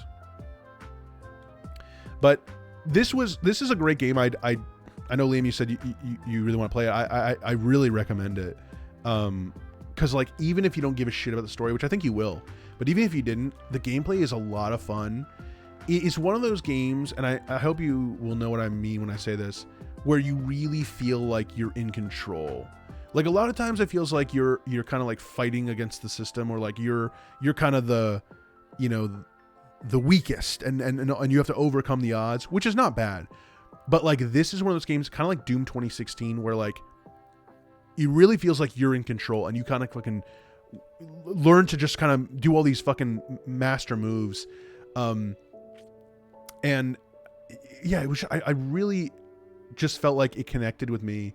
And the world is fascinating. There's a lot of characters, and it's also one of those games where the feeling of most characters, stylish action games. Yeah, you're totally right. Because I also feel that way about what's the other Platinum game? Yeah, that's exactly what I was thinking. Astral Chain. Yeah, God, that's a forgettable game. Sadly, Astral Chain. I also felt like I really liked it, and it was the same thing where it felt like I was really enjoyed the world and the characters, and the gameplay was solid. This I think is on a much grander scale, but I don't know. There's something about it. Fuck, that's funny. I hope to make a second Astral Chain because it was really good. But this game was really fun, and what I was saying was there's a million characters in this game. There's a lot of characters, but it's one of those games where you can totally play how you want. There's a million side quests, but you don't have to do a fucking any of them, and it's still a full experience. I probably did maybe 20% of the side quests, maybe a little bit more. But the only thing to keep in mind is when you play the game, because you play through multiple times, it can be a little daunting because especially your second playthrough. To be clear, without spoiling anything, your second playthrough is a second playthrough. What I mean is you beat the game the first time, and when you then you don't get an ending. So it's okay, you have to play the game a second time. That's part of the playthrough, is playing through a second time. But when you play through a second time, you're literally playing through a second time. Now you can rush through it because you know where to go because you just beat it. But all of your side quests that you didn't finish don't they don't carry over. You'd have to start all of them over again. So it's you kind of have to be picky over what you're going to do. And I feel that's one thing. I left a lot undone. I started stuff and didn't finish it. And then when I went to the second playthrough, I was oh, all that shit is, all that shit is undone. And it's man, that fucking sucks. Cause now I'm not doing that. So it's a give and take, but I really enjoyed this game a lot. I don't mean to gush too much, but I soundtrack aside, which I also thought was, of course, phenomenal. this was a ton of fun. I really liked playing it, and I highly recommend it. If you think it looks interesting, really give it a chance, because it is a ton of fun. Moving on, now that we're in the 20s here, let's move on to Sonic Adventure. One of my favorite games ever. This was, I had a plan essentially to play 3. I had a plan to play 3 Sonic games this year, and I did. And I knew I was taking a risk with Lost World and Frontiers, being that I never played them before. So I wanted to start things off strong with Sonic Adventure, which is I think it's safe to say it's my favorite Sonic game. And it's definitely my favorite 3D Sonic game, but I'd probably say it's my favorite overall Sonic game. I'm not going to spend too much time on this because I know I gushed about it in the review, but this game is a ton of fun. It really is like the only game I've ever played that absolutely nails that feel of Sonic's gameplay in 3D. Every other instance of this, from Adventure 2 onward, I feel like they never quite grasped what made Sonic fun in his gameplay. And I talked about this in my Spyro 3 review, but like as a kid, the concept of playing as multiple characters in any game is like the greatest thing in the world. And this game obviously does that. So of course, as a kid, I was infatuated with it. But as an adult, really, the Sonic gameplay is the only one I really, really, really love. I don't mind Tails and Knuckles, but the rest are like, I could go without them. I also don't mind Gamma as well, but Sonic is the OG. And of course, who doesn't love pinball? Don't tilt. But yeah, I don't know. That's the reason you like fighting games. Probably Genshin too. What is? You like T kickback? This game looks good. Well, this is also with the Sonic Adventure SADX, better SADX mod that I played with this year, which makes the game look a million times better.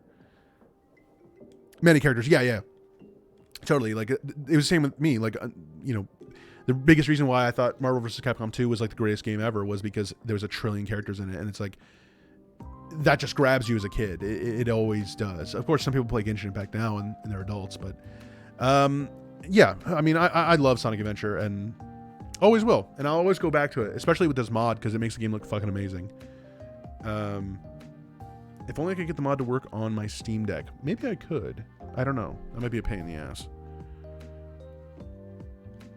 Moving the F on.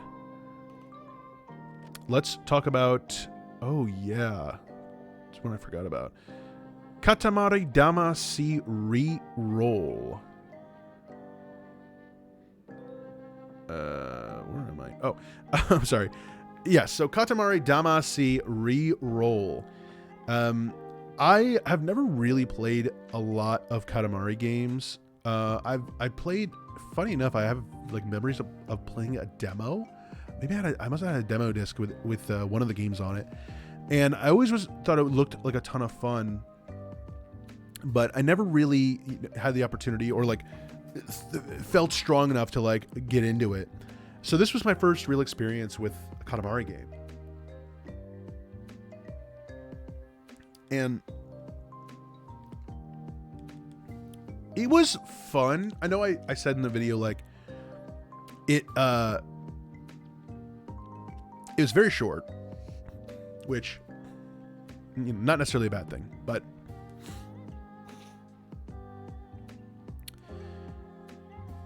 the core game is it's a lot of fun. Did you know it through Mega 64 first, or before they did a skit?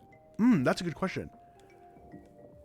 Did they? Yeah, maybe. I think I may have like seen of it, or like maybe seen the game at a store, and like like the cover was in my brain, but like I don't know if I ever actually really understood what the game was until that skit. And then even then, I feel like I remember watching that, which I don't remember if that was I think it was from version 2. But like I still remember like watching it and not quite understanding what the game was. So I think that may have been it, and then eventually played it on like a demo, or maybe you know what? It might not have been a demo disc. It might have been, if you remember when Xbox was doing like demos, where you could like download a demo on Xbox Live or whatever. I think I may have done that with it because I think there was a game on Xbox like Beautiful Katamari or something that was an Xbox game, or something like that. That kind of rings a bell. But this was my first legitimate experience. Yeah, I know. And Liam used to. I know he was obsessed with the Xbox demos.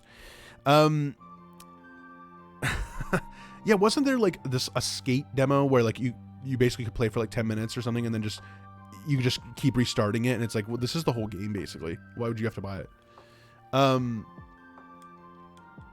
don't know. I don't have a ton to say about Katamari, but I liked this game. It was fun. It's kind of frustrating in the sense that like. Okay, yeah, I do remember Skate in UFC. This game is frustrating in the sense that like it's hard to tell when you're big enough to pick up shit, and like sometimes you just run into shit long enough until you can finally pick it up. But as you can see at this point, I mean, the ball is enormous. You'd think, oh, there's nothing you can't pick up, but he'll still run into shit and be like, oh, you can't pick this up yet, and it's like, okay, how big do I have to be? But once you get pretty far in a level, it gets to the point where it's a lot of fun. I really wanted to show the end because like the final level is such a fucking awesome level. Let me see if I can jump to it.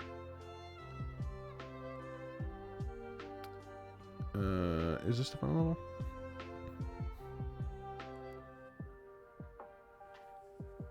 I can't even tell if this is the end.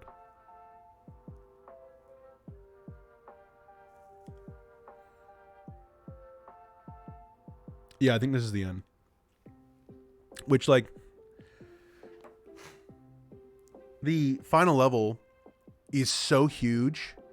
It's, like, such a blast to play through. It's enormous. Like, the level is so huge. Like, you can go all the way back. Like, oh, I'm pretty sure I downloaded a demo for Platinum Games of Vanquish before I played it a couple times before I got the game. Funny enough, I remember downloading the demo for Bayonetta, the original, on PS3, and I remember that because I believe the demo was called something like Bayonetta like Climax, and I remember like that like caught my attention, and I was like, whoa, what's this? Bayonetta Climax, baby. Still use it to this day. But I don't know, I'm not gonna waste too much time on Katamari, but fun game. I mean, if you can get it for cheap, I think it's a good you could probably beat it in like 1 or 2 sittings. You wanted the demo for the Wanted game based off the movie. I didn't even know that existed. The Wanted, God, I mean, I know they used to make a like shitload of like movie tie-in games, but Wanted seems like a fucking weird one. That's a very I mean, like, not weird in the sense of like, oh, it's an action movie, but it's like, did they get the likenesses for the people? That's weird. Okay, on to the next here. We're almost at the halfway point. I'll take a break at the halfway point. It was a prequel. Oh, okay. About James McAvoy's character's father. So were any of the actual like? You say if you recall, dude. You think I recall a 2009 movie that I saw once and was probably fucking smoking a doobie? No, I was curious if did they actually get the likenesses for any of the people? I know it's a prequel, but like, you know, I'm curious if they actually got the likenesses for anybody. He's a big wanted nut. You'd have a 360 night and just stream shitty 360 games. There's about 1 million of them, so I'm pretty sure you'd be good there. You should do bad 360 games. I'll do bad PS2 games, because those are the 2 consoles with like the worst fucking game libraries, as far as like on a grand scale. So in the background here, you can see what we're gonna talk about next. Dave's clever character and saw the game situation. Yeah, fuck. Woof. That's what you should do. Play fucking Saw the game. I would love to see you play through the whole Saw the game, and then Saw 2. Back for Blood or whatever the hell. Was there a subtitle for Saw 2? I can't remember. The game specifically.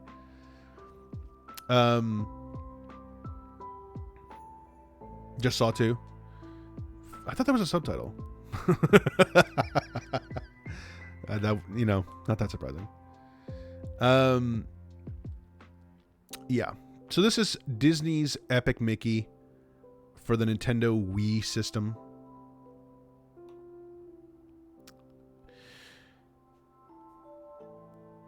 Saw 2 Dog Days. I don't think that's what I was thinking of. That's Ken Lynch 2. Bitch. Let's get this over with. Epic Mickey. I hated this game. I really wanted to like it. It controls like complete fucking shit. The story. Sorry, I'm trying to hold it together here. The story is fine. I'm not gonna rip on it. It's fine, but the gameplay is so bad. The game looks like shit. Like, the environments are so fucking dreary and gloopy and gross. And I get it. It's supposed to be like, oh, it's paint and thinner and all that shit. It's like, I don't give a fuck. This looks so bad. Like, I just hate how dreary it looks. It reminds me of like that era of like the mid 2000s where every game was a war game that was gray and green. And it just looks fucking awful. And like, the concept of using paint and thinner is fine. I don't even hate that. But like, the fact that they try to make it a system where it looks like a spy versus spy game. Fuck, I haven't thought about spy versus spy in a long time. Fuck. I don't even hate, like, I like the design of Mickey in this. I like the old school look. Yeah, there are things I think are interesting, and I like the idea of like incorporating old like Disney characters and stuff, especially like really old Disney characters who are not around anymore. I think that's really interesting and makes for a good like cast of characters.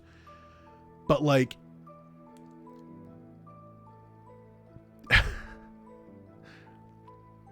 some people say Gears lost something with the remaster, but we agree. Yeah, oh yeah, like Gears Ultimate Edition, like really like visually blew me away, and it really is because it doesn't look anything like it used to.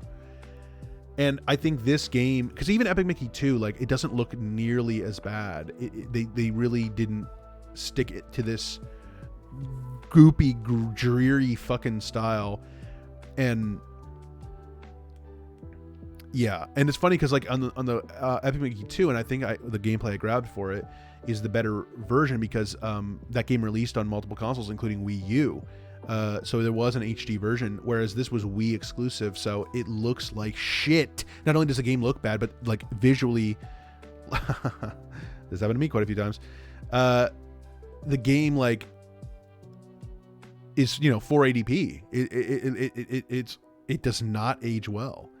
You might be able to up-res it with like a Dolphin emulator, but like this just fucking looks gross.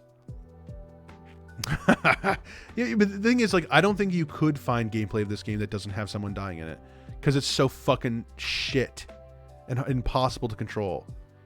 It feels like you're moving through sludge. The Wii, well, it's funny because I think there are some games on the Wii that look great. I think Donkey Kong Country Returns. I think Super Mario Galaxy. I think Galaxy 2. I think there are games that look good, but like most of the games did not age well, and like it really shows. Like, woof. Oh, we made it. But there's so much that was such a great example of that guy falling, because like that's so much of the gameplay is like jump on this platform above lava, and it's like, well, the platform is like a rounded platform that does not have traction, and it's like good luck. And that happens so often. The air had horrible models, and the fact that it's running okay. What? The air had horrible models, and the fact that it's running okay, worse hardware. Dude, you gotta figure out. On worse hardware, okay. Yeesh. Don't just put on. Don't just put on. Because that's not gonna explain anything. You gotta like put in an actual like. I don't want to talk about Epic Mickey anymore. This game was just. I could not. I could not tell you to run further away from a game. Yeah, it's getting past. It's way past your bedtime, little sleepy bitch. Boy, I mean. Let's move on before we all fall asleep. Let's move on. I'm sure we're going to talk about Epic Mickey later. It's inevitable. So next we had Everybody's Gone to the Rapture, which this was another game that like always had wanted to play and never got around to. Another kind of, point to this list to get through some of the backlog. And this game, like, story-wise, really interesting. And I think I said this in the review. I highly recommend watching a like playthrough on YouTube if you're interested, because the movement, as you're seeing now, is the only speed you can go. And there are so many parts of the game where you have to walk so far, and if you get lost, you're in biggie trouble. Because like there's no way to move faster, and I think that's such a detriment. Like they really should have added an ability to run or jog, because like you move so slow. And I know it's such a weird thing to like get stuck on, but it's like it really is. It genuinely ruined the game for me. Like I really liked the game, but like the movement was so bad.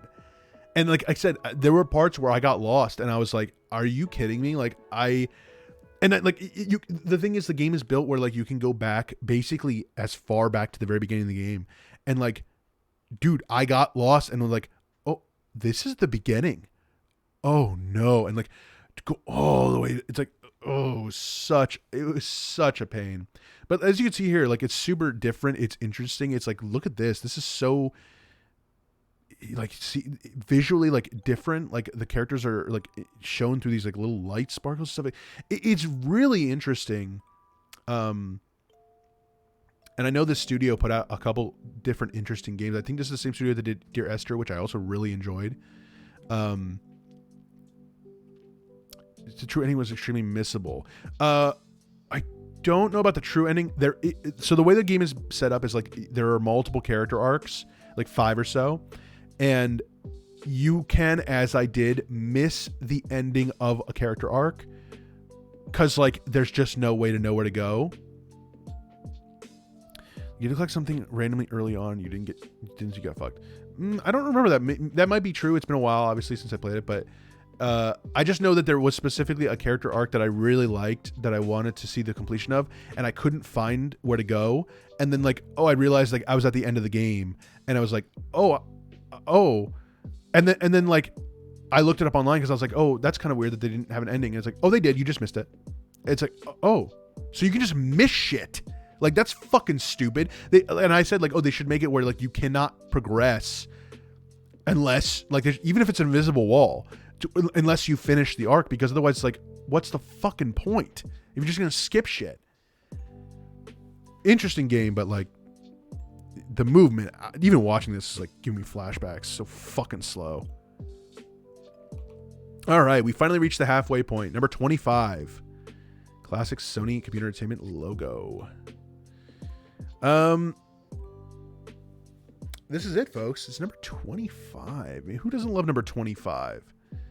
Spyro 2, Ripto's Rage, or in Europe, Gateway to Glimmer.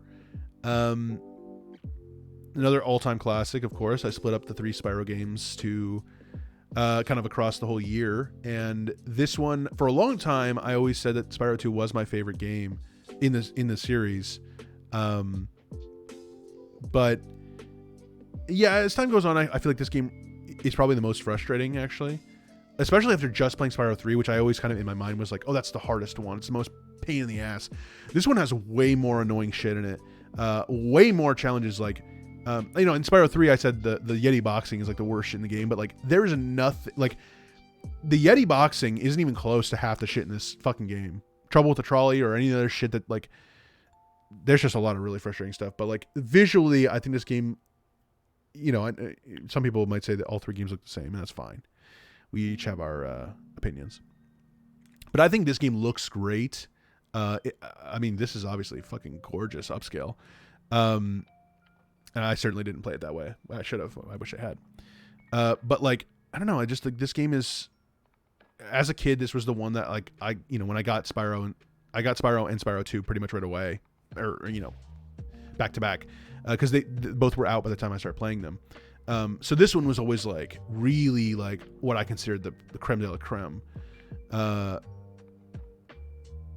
who doesn't love Moneybags, the all-time classic son of a bitch.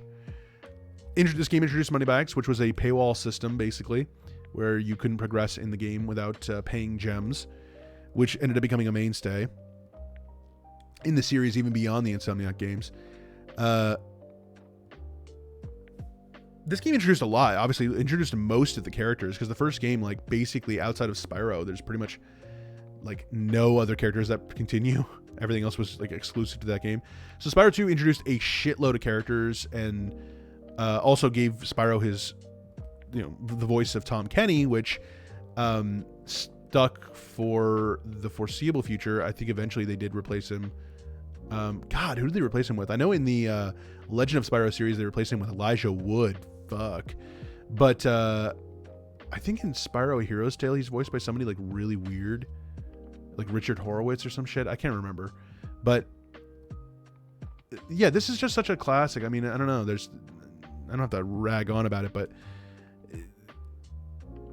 this game is just like it holds a special place in my heart, especially. But I think like a lot of people consider this one like the best, if not like a close second. Just watching it makes me want to play it. But anyway, yeah, we're about an hour, almost 2 hours in, and we've reached the halfway point. And I appreciate anyone sticking along as far as you have. What I'm going to do is I'm going to take a quick break, just a few minutes, just to get myself a little drink and take a little pee. And we'll come back and we'll do the last 25 games and the final two lists, my bottom 5 and top 10 for the year. And then we will wrap things up for the year as well. But I appreciate you guys for watching, and we'll be right back after just a few moments. And yeah, we'll hit up the...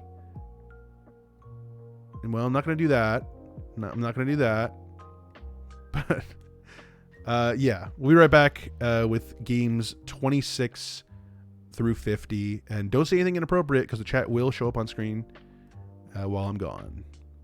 Be right back.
All right.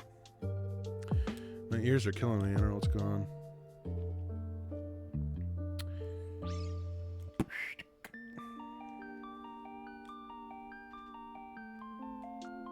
All right, let's try to speed through this shit, shall we? We're already 2 hours into this bad boy. I want to wrap this sucker up.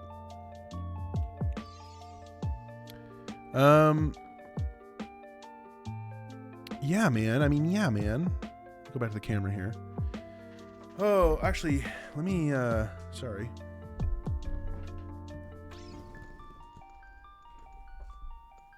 Okay, now we can go back to the camera. Okay, how's everyone doing? Doing well, I hope.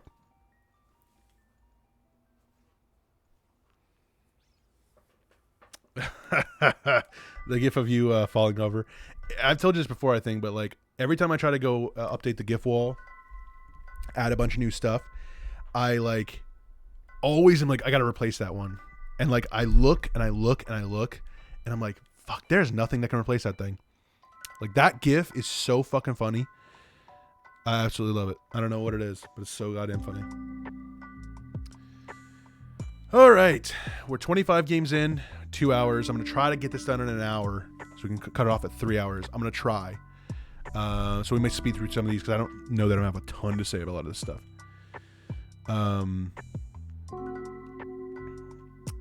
So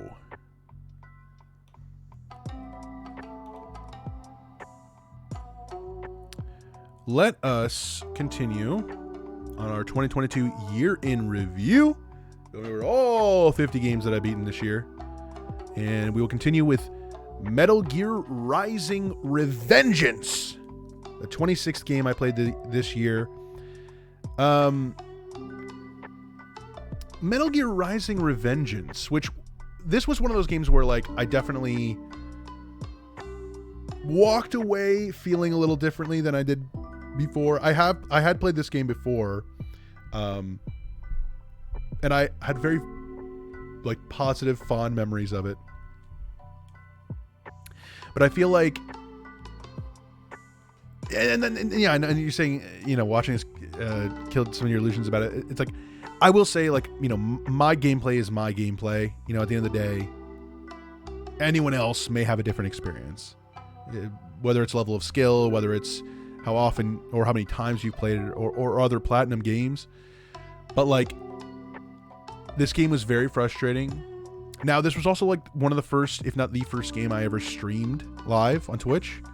So that may have played a role in it. I don't know. But I love the game visually. I think the story is nothing special, but it's interesting enough to keep you interested. Soundtrack is phenomenal. I agree. A lot of great fucking songs, honestly. The villains are like so cool. Well, that's what I was about to say. The villains are cool, but they don't get enough time to develop because it's such a short game. And Armstrong is a great example where like he is the best for sure, but like even he doesn't show up till like the last 5% of the game. Like it's very short lived, which is unfortunate because I think a lot of the stuff they introduced in this game was really had potential, and the gameplay itself, like even just watching this, like it is so fun. But like I really felt like the boss fights, which, you know, funny enough, I feel like my initial memory of the game was like I thought the boss fights were some of the best parts of the game, but I actually hated almost every boss fight in this game. I don't know what it was, if I was just not feeling it, couldn't quite grasp it, I don't know what was going on, but every single fucking boss fight was a fucking pain in the ass, and really made me struggle. And not to mention, like, there's a lot of parts where you can get health pickups, but like if you don't search high and low, you can miss a bunch, and then like you're pretty much boned, especially at the end. But like, I mean, just looking at this, it's like the game is cool. I can't shit on it because it's like the game is fucking awesome, and just on a basic level, it's really cool. And I can't believe they've never done anything else with this. It's so easy. But Elliot plays Gray Fox. There's a lot. Yeah, there's all that like extra shit you can do weapon wise and character wise and costume wise. yeah, I can't shit on it too much because there's some great stuff in it. It's just like at the end of the day, the gameplay can be quite frustrating, especially the boss fights. This guy's a fucking ace apparently, so whatever. But we're just gonna move on because I have nothing else to say about this game. Never played DLC. I don't think I have either. Or how interesting it is. It's one of those things I'm subconsciously saving for myself in the future. Well, good luck with that, bitch. Next up we have Doom 2016. An all-time. You know, Doom Eternal I played last year to finally beat because I stopped playing it because I didn't like it. And I finally beat it last year out of just a, you know, sense of I felt like I needed to, sense of obligation. And playing through this again this year, like, I fucking love this game. This game to me is like such a great concoction of like gameplay with like that feeling of being overpowered, you know. And it's funny because I feel like in Doom, in most Doom games, you're not overpowered. You know, you really have to kind of be careful because if you go crazy and you go ape shit, you get overwhelmed really easily. But this game really kind of gave that idea a twist and instead presented it as like you're the fucking goddamn Doomslayer and you can do whatever the hell you want. Yeah, baby. And really, like, the game lives and breathes.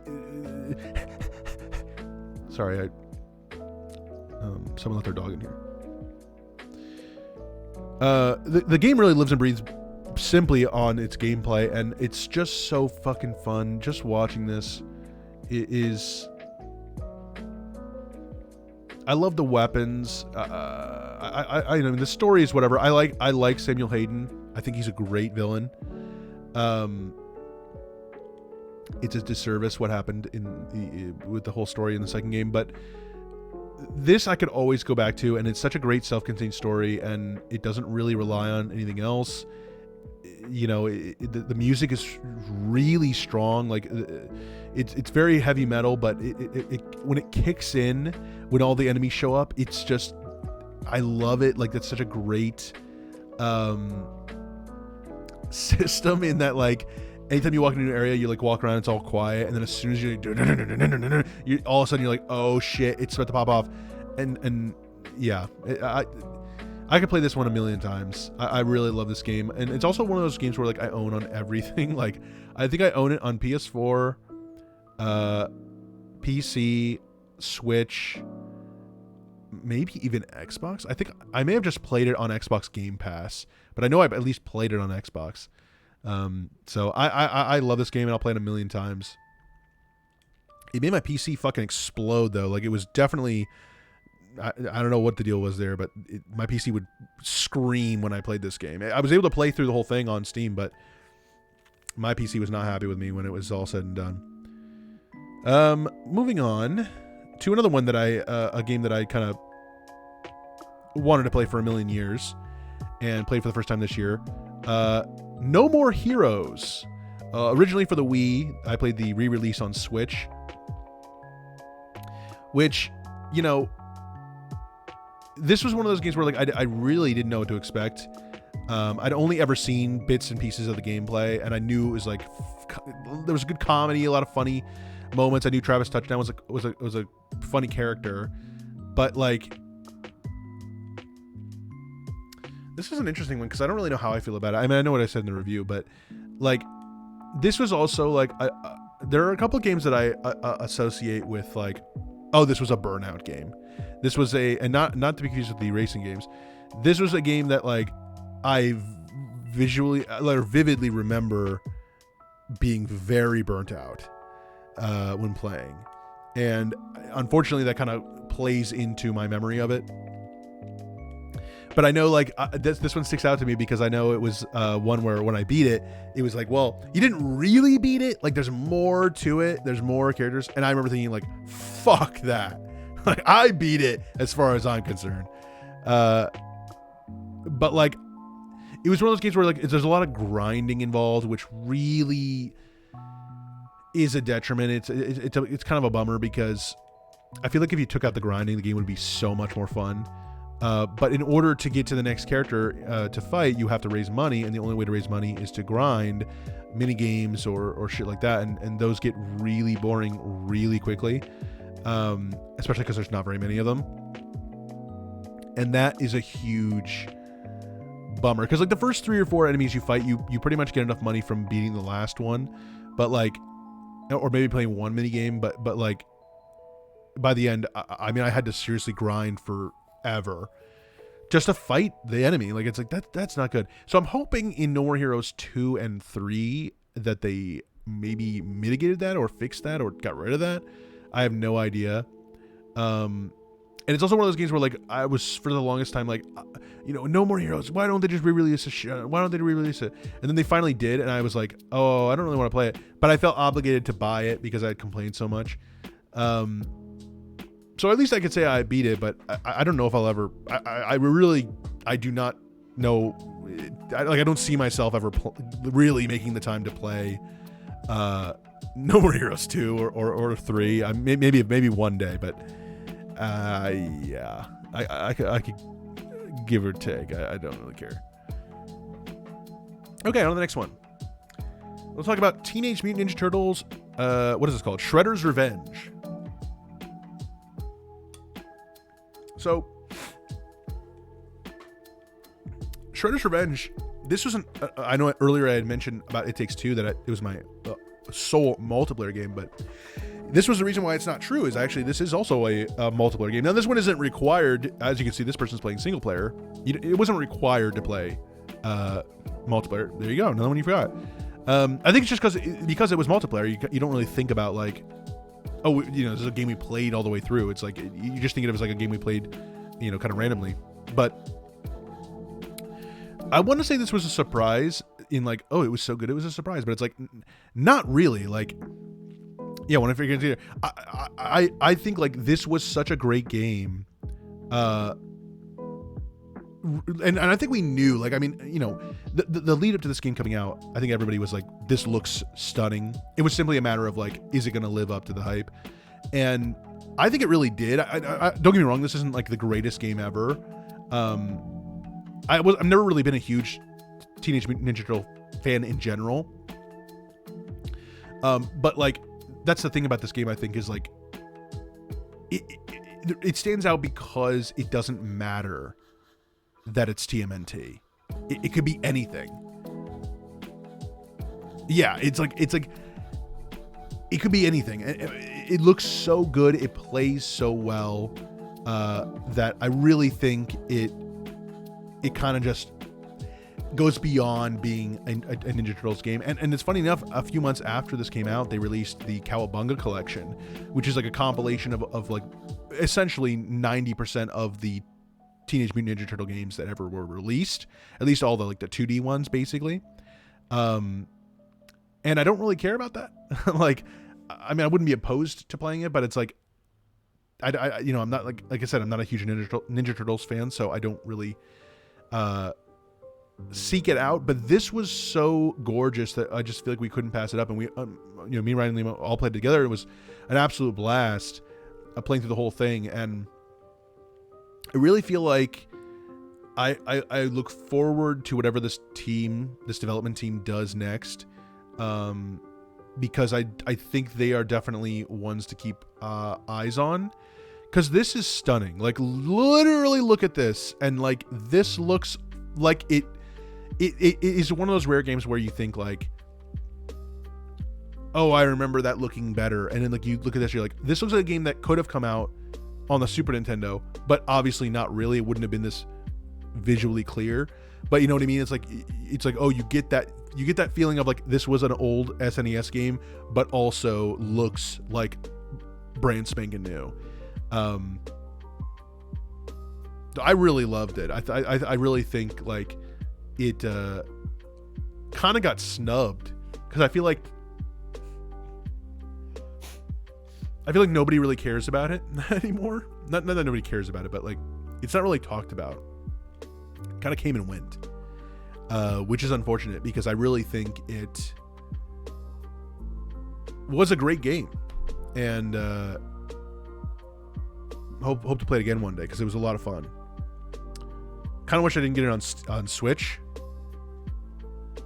because probably visually the worst you could possibly get it on, but you know, it doesn't look bad. I'm just saying, like, I probably would have rather gotten it on another console. Move on to the next one. This was number 30, I believe, which was the legendary Paper Mario: The 1,000-Year Door for the Nintendo GameCube. A game I've always wanted to play. I was a fan of the original Paper Mario on the N64, and I liked Super Paper Mario on the Wii. I played Paper Mario Sticker Star on 3DS. I played Color Splash on Wii U. But two games I'd never played were this and Origami King on Switch, and I've still yet to play that one. But I wanted to make it a point. One of the big games when I first started this at the very beginning of the year that I was like have to play was this one, 1,000-Year Door. Mainly because this is one of those games that gets universal praise. It is one of those games that like everybody and their mom is like, oh, it's the greatest game ever. Not only is it the greatest Mario RPG, it's just one of the greatest Nintendo games. So I feel like I was like, oh, I need to play this. And I finally got around to it. And I think this is one of those where, like, again, burnout played a role. The game was long as fuck. The game was not actually as bad grinding as I was expecting it to be. But I also tried to stream this one, which, you know, was fun. I'll admit some of the best parts of the game were streaming it and my friends kind of doing voices and stuff. That was a lot of fun and probably added to my enjoyment of it. But the game is no joke. I mean, like, it's not like brutal, but like it is a game where you can get lost so fucking easily. And I had to use a guide for a lot of the parts of the game because it can be really, really confusing where to go. And that's one of those things where, like, you don't think like, oh, that's not a big deal or whatever, but it's like the fucking levels are so goddamn big. Like, it gets really confusing. But like outside of that, I'm trying to think if there's literally any other negatives I could say, because the game, like, the characters are fucking amazing. The story is great. It's very funny. It's a lot of fun. The core gameplay of when you're in combat is pretty much like some of the most solid of the Paper Mario games that I can think of. The extra shit, like all this stuff where you have all these emails and shit, like totally optional, but really add to the characters and story. And like, I really loved the what was it? The mystery one. What was it? This one. The one where you're on the train. This one was like tough, but like was so fun, especially story wise. Like I think it was like probably close to the peak, if not the peak, as far as like the characters. I really liked this whole story and trying to figure out what's going on and going into these characters' rooms and talking to them. I know there's something similar in the original Paper Mario. I think it's the Penguin Village, which had a similar type of situation. But because this one all took place on a train, it adds that extra element of uniqueness. Like it stands apart so much. Like when I think about the rest of the game, like a lot of the stuff kind of blends together, and it's like, yeah, well, what was going on here? But like this is the one chapter that was like all of its own. It's like, this is the train. It all takes place on this train. That was so. And maybe I liked it so much because it was so much less of a chance to get lost. Even then, you could still get lost room to room, but like this was the smallest area, so it like was a lot easier to get around and not like forget where the hell anyone is or what you're supposed to do. I just really enjoyed it. And this game, like, I don't think it was quite the greatest game ever that I was kind of hoping it would be, or maybe thought it would be based on the reviews. But like, I definitely see why people like it. I definitely see why people are upset that they don't do this kind of game anymore. Because this is something so wholly unique. Like, there is really no other game like this. Ironically enough, there are a shitload of Paper Mario clones that are coming out now, all indie games, which look cool. But like, every time I see them, I think like, this isn't quite the same. It's not quite Thousand Year Door. But I don't know that we'll ever see another Paper Mario game like this. Unfortunately, I think they've kind of made that clear. Maybe they'll re-release it. That's probably the closest I think we could ever get, is a re-release of this game. But other than that, I don't know. I really enjoyed it though, and I'm glad I finally made the time for it, because this is one of those games that I don't think I would have ever truly sat down to play if not for something like this. Would you play the South Park games? Yeah, you know what? That's a good call, because I think those are some of the other games that, like, very similarly to this, not only in style, but like games that I'm like, oh, you know, I'd like to play those, but like, would I ever actually make the time to sit down and play them? Probably not. So that's a good point. Those are also games that are, those South Park games, you know, I feel like those would definitely be a really good time if I finally made the time for them. So maybe I will eventually. I put the first one, was awesome. Yeah, I've seen quite a bit of, like, you know, stuff from them, and everything I've seen looks either fun or funny. And I think enough time's passed since they came out that I probably wouldn't remember anything from them. Then play the FPS on the 64. Then play the FPS on the the South Park. Fuck you. That game sucks. Let's talk about Transistor for a little bit. So Transistor was the next game I played. This is another one from Supergiant after Bastion, and this was another one that I like got right when it came out, played it for like an hour, never went back to it. But this year finally made the commitment to beat it, and I enjoyed it. I think that fucking soundtrack, just like Bastion, is absolutely amazing. It really comes close in my mind to being better than Bastion in terms of the soundtrack. I don't know that I would go as far as to say it's better, but I really liked it. And this was another game that, like, I liked it, and similar to Bastion, like, they're just a little too short, I think, to fully, like, reach their potential. But I do think, like, this game is... What's going on? Guys, really taking us time reading this. Like, visually, this game is really interesting. Also, the gameplay is so odd.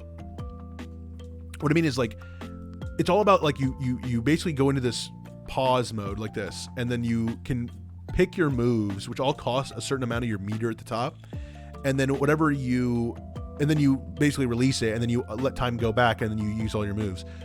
So it's cool, but it's also, like, it can be really hard to plan out your moves properly, especially because when you die, you don't lose a life. Instead, what they do is you lose one of your 4 abilities at the bottom of the screen, and that can be really detrimental when, like, you're, like, struggling. It is a big pain to lose a really good ability. I also never really messed with other abilities because I felt like I got 4 right off the bat that I liked, and I never really wanted to fuck with them more. But there's a lot of intricacies to the gameplay.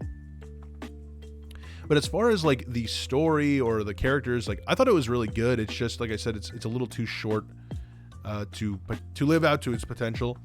But for what it is, I really I just think, like, all of their games, especially these type of games, this isometric view, I've never had any interest in prior to these games.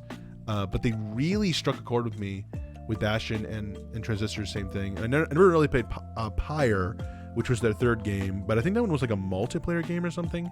I don't ever really give it the time of day. I don't really have anything else to say about Transistor, so let's move on. Try to make some progress here. To the legendary, and I mean legendary, Sonic Lost World. second Sonic game I played this year, which was a turd. I mean, short and sweet. Yikes! Sorry, buddy. I had never played Sonic Lost World. Always wanted to, because it was one of those games where I just felt like, that's actually a really good grinding spot to grind lives. But I always felt like this guy looks like Green Goblin. Sorry. This game was one of those games. I said this in a review. I'm not gonna repeat myself too much, but this was one of those games where like it came out, I didn't play it, and I thought just maybe it was good. Maybe it was really good, and I just missed out. And it wasn't. It sucks. It like at its core, I don't hate it. Like the Sonic gameplay is not inherently bad, but it is like lacking in essentially everything that I give a shit about when it comes to Sonic. The story is fucking awful. The Deadly Six are the worst villains in Sonic history. They just do nothing. They serve no purpose. They are so fucking one note, one dimensional, flat as fucking paper, and they offer nothing. So story is out the window right out the bat. And as I say, I mean, gameplay is like, it's not bad. Like the Sonic levels are okay, but their focus on the cylindrical gameplay is so fucking weird. And again, it's one of those things where it's like, I feel like this should have been an element of the game, not the whole game. But that's what it ends up being. It ends up being like 99% of the fucking game. And it's like, I don't know why. You get these like, nice. I love cutting to instant death. You get these 2D sections, which are at least, you know, they change it up a little bit. But like, first of all, fucking auto scroller. Is there anything worse than an auto scroller in a 2D game? Just the fucking instant thing you see and you're like, cool. So overdone, so blasé, boring. He's jumping so far ahead that the thing is not keeping up with him, which is great. So he has to wait, which is, of course, that's exactly what you want to do in a Sonic game, is just sitting around waiting. This is making me angry just watching this. What does it just say? I didn't already say. Oh, yeah, they added the wall run. I forgot about that. You can catch yourself if you're falling, which you're going to do a lot because this game sucks. I love when you speed up that the fucking holy shit, dude. And I'm not. This guy's not shit. That's just how the game is. Like, it just sucks. And I don't want to think about it. Let's move on. Oh yeah, this is one of those games I so often forget even came out. I mean, I know it was not weirdly nominated for Game of the Year at the Game Awards, but next was Stray. And this was a last-minute decision. I believe I was originally going to play something else. I don't remember what it was. God of War 3, I think. I was going to do a replay because I love that game. But I decided not to, and I decided instead to play Stray, which, you know, had just come out. It was a brand new game this year. And I liked it. It's so funny because, like, this is one of those games where it's like, I liked Stray, but I don't think it's as lovable as people made it out to be. Like, I think a lot of people were like, the cat is so adorable, and I've never really found the cat to be that cute. He kind of looks like a fucking alien. I don't know what it is. I don't know. It was never thought the cat was that great. And I like the exploration. Like, there are certain areas, like there's two I can think of, where you can really just explore. And those are really good. Those are the best parts of the game. But like, the rest of the game is like, I don't know. It never quite lived up to what I thought they could have done. I think story-wise, it was a lot more story than I was expecting. To be honest, I was expecting a very little story.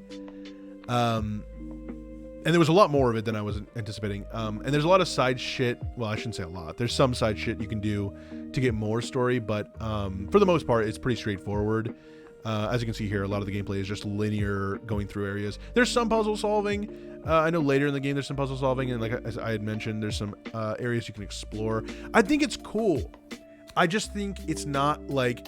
I think it's a little overhyped, a little overrated. I think some people were like making this out to be the greatest game ever, and it's like, it's okay. I liked it. Yeah, it's better than okay. It's good, you know. But like, I don't know. It's just the idea that it was nominated for Game of the Year is like, I don't really understand. I mean,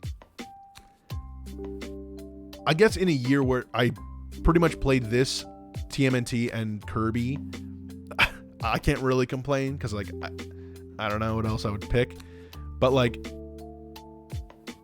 yeah, I don't know, it's fine. I don't think I'll ever play it again, truthfully. I really don't see myself playing it again. It wasn't a full price though. I think it was like $40 or something. God, I hope it was, or $30 or something. But it was also like the first PS5 game I think I ever played. Like, well, that's not true. I played Ratchet and Clank, but on my PS5. This was, I think, the first game I played.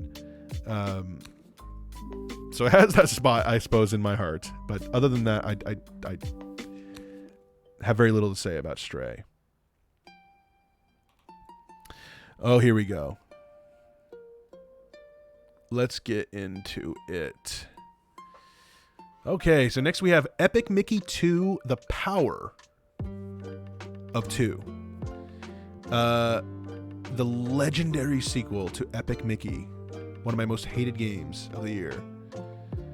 So this one was not as bad.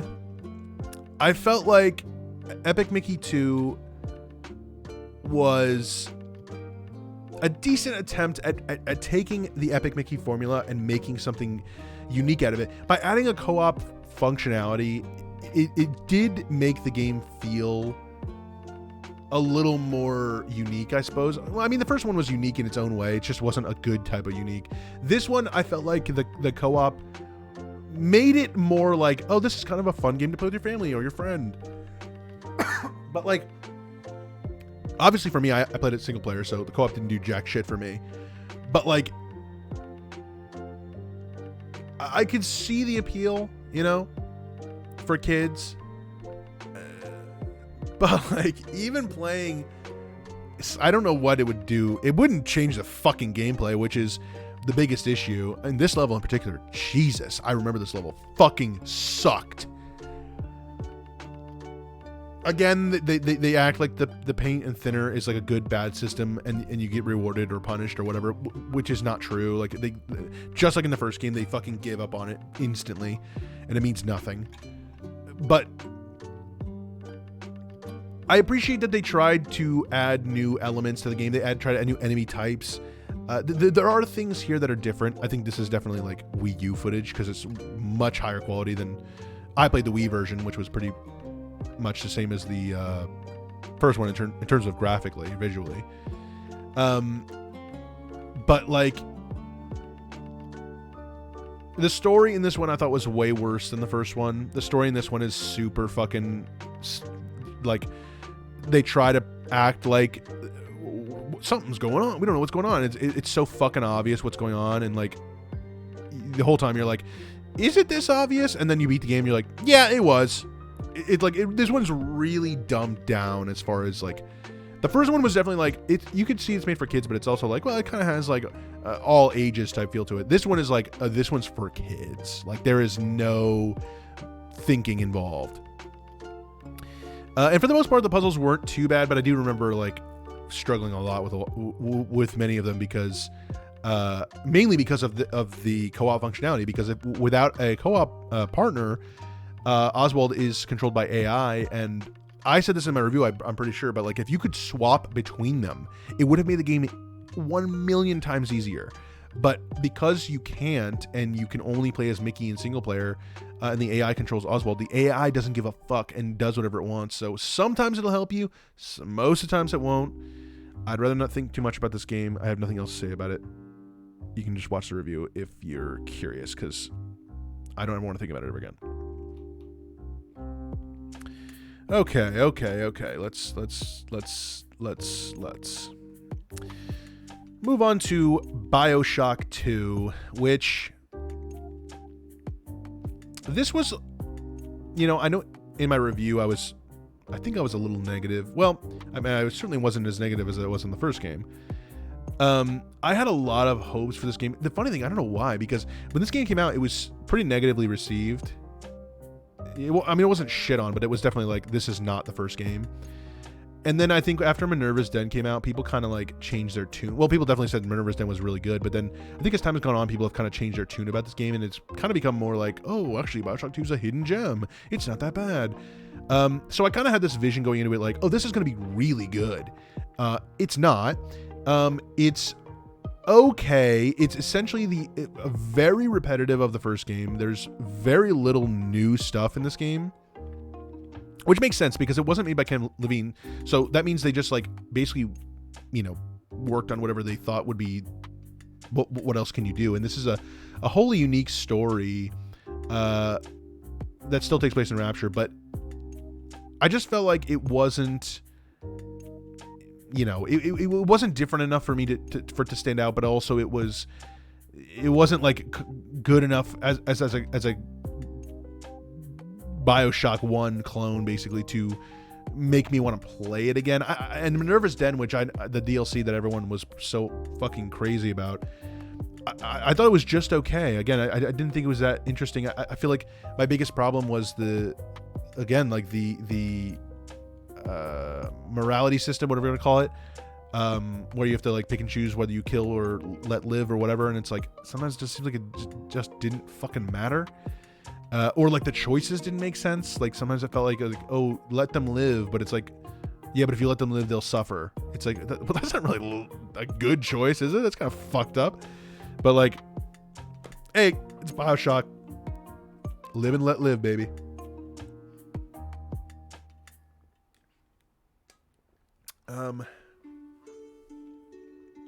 I did play this on PS5, and it played 1,000 times better, so I'm assuming the Steam versions are just fucking dog shit, or my computer sucks, but I was able to play other games fine, so I don't know. But for the most part, this isn't a bad game. I don't think like I would say like don't play it. I had a lot better of a time with this one than I did the first one, but yeah, it just doesn't stand out to me as like all that special. It's pretty much just BioShock again. So it is what it is. Moving on. Next we have a game that I really enjoyed, which was Celeste. This was a game where like I had played it. Actually, funny enough, I think I had played it almost to completion, but then never went back to it. And this year, obviously, finally went through and played the whole thing. And I really, really loved it. I think like I was never a fan of like the Super Meat Boy, games where it's just a lot of trial and error or repeating the same shit over and over again. This guy's really trying to get the strawberry, but he is suffering. And I will say I did not go for the strawberries because those are really hard. But the combination of like critical thinking and like making quick decision, you know what I mean? Like that combined with absolutely gorgeous aesthetic, solid gameplay, really fun. Oh, he almost made it. Fun gameplay, challenging for sure, but fun. And to top all of it off, well, not to quite top it off, because then you have the music, which is phenomenal. The soundtrack is fantastic. And then on top of that, you have the story, which I thought like the characters in the story of this game are so well done. And it's a really, really good story. Really like not a very complicated story. Ironically, for a game with a lot of like ghosts and other weird shit in it. I just fell in love with this game, and even though it's very challenging, oh, I gave up. I also felt like it was really rewarding, and I would I seriously would recommend anyone who's never given it a chance to search it out if you're even remotely interested. It's a hard game, I'm not going to lie to you, but like it is very good and very fun. And I'm really glad I made the time to finally play it like all the way through, because yeah, it has been on my list forever, and I really, really loved it. I'm gonna try to go a little quicker here because we're already we're past 2.5 hours, and I want to get through these relatively fast here. So this next one is, I remember I did stream some Celeste, and that was rough. And I remember I was like, I'm gonna beat this on stream, and that was a tough task. But yeah, I'm glad I finally was able to do it. Next up here we have Zack and Wiki Quest for Barbatos' Treasure, which was a Wii exclusive. Zack and Wiki frustrating, and he was frustrating as hell. It's probably my number one game you played, and I was most impressed by. It looks so much fun. Again, outside of that ending, yeah. So Zack and Wiki, this was a Wii game from Capcom, and I had played it as a kid, or still kind of a kid. Rented it from Blockbuster a lot, and then never finished it. And so, which God forbid I finished it back then, would have probably killed myself. But like the thing is, this game is so unique. It's so different. It's so like I've never played anything like it. For a point and click game on the Wii, it really stands out to me. It's not easy, but it's very fun. It's very different. I think he fucked up because I'm pretty sure you're not supposed to do that.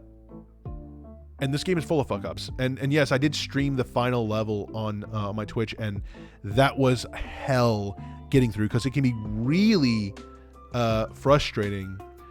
But like I said, it's so unique, it's so different, and like there's almost nothing like it. I love the characters, I love design, the character, like the way the game looks. The music didn't particularly stand out to me. I'm sure it's good. I just haven't really taken the time to listen to like the soundtrack.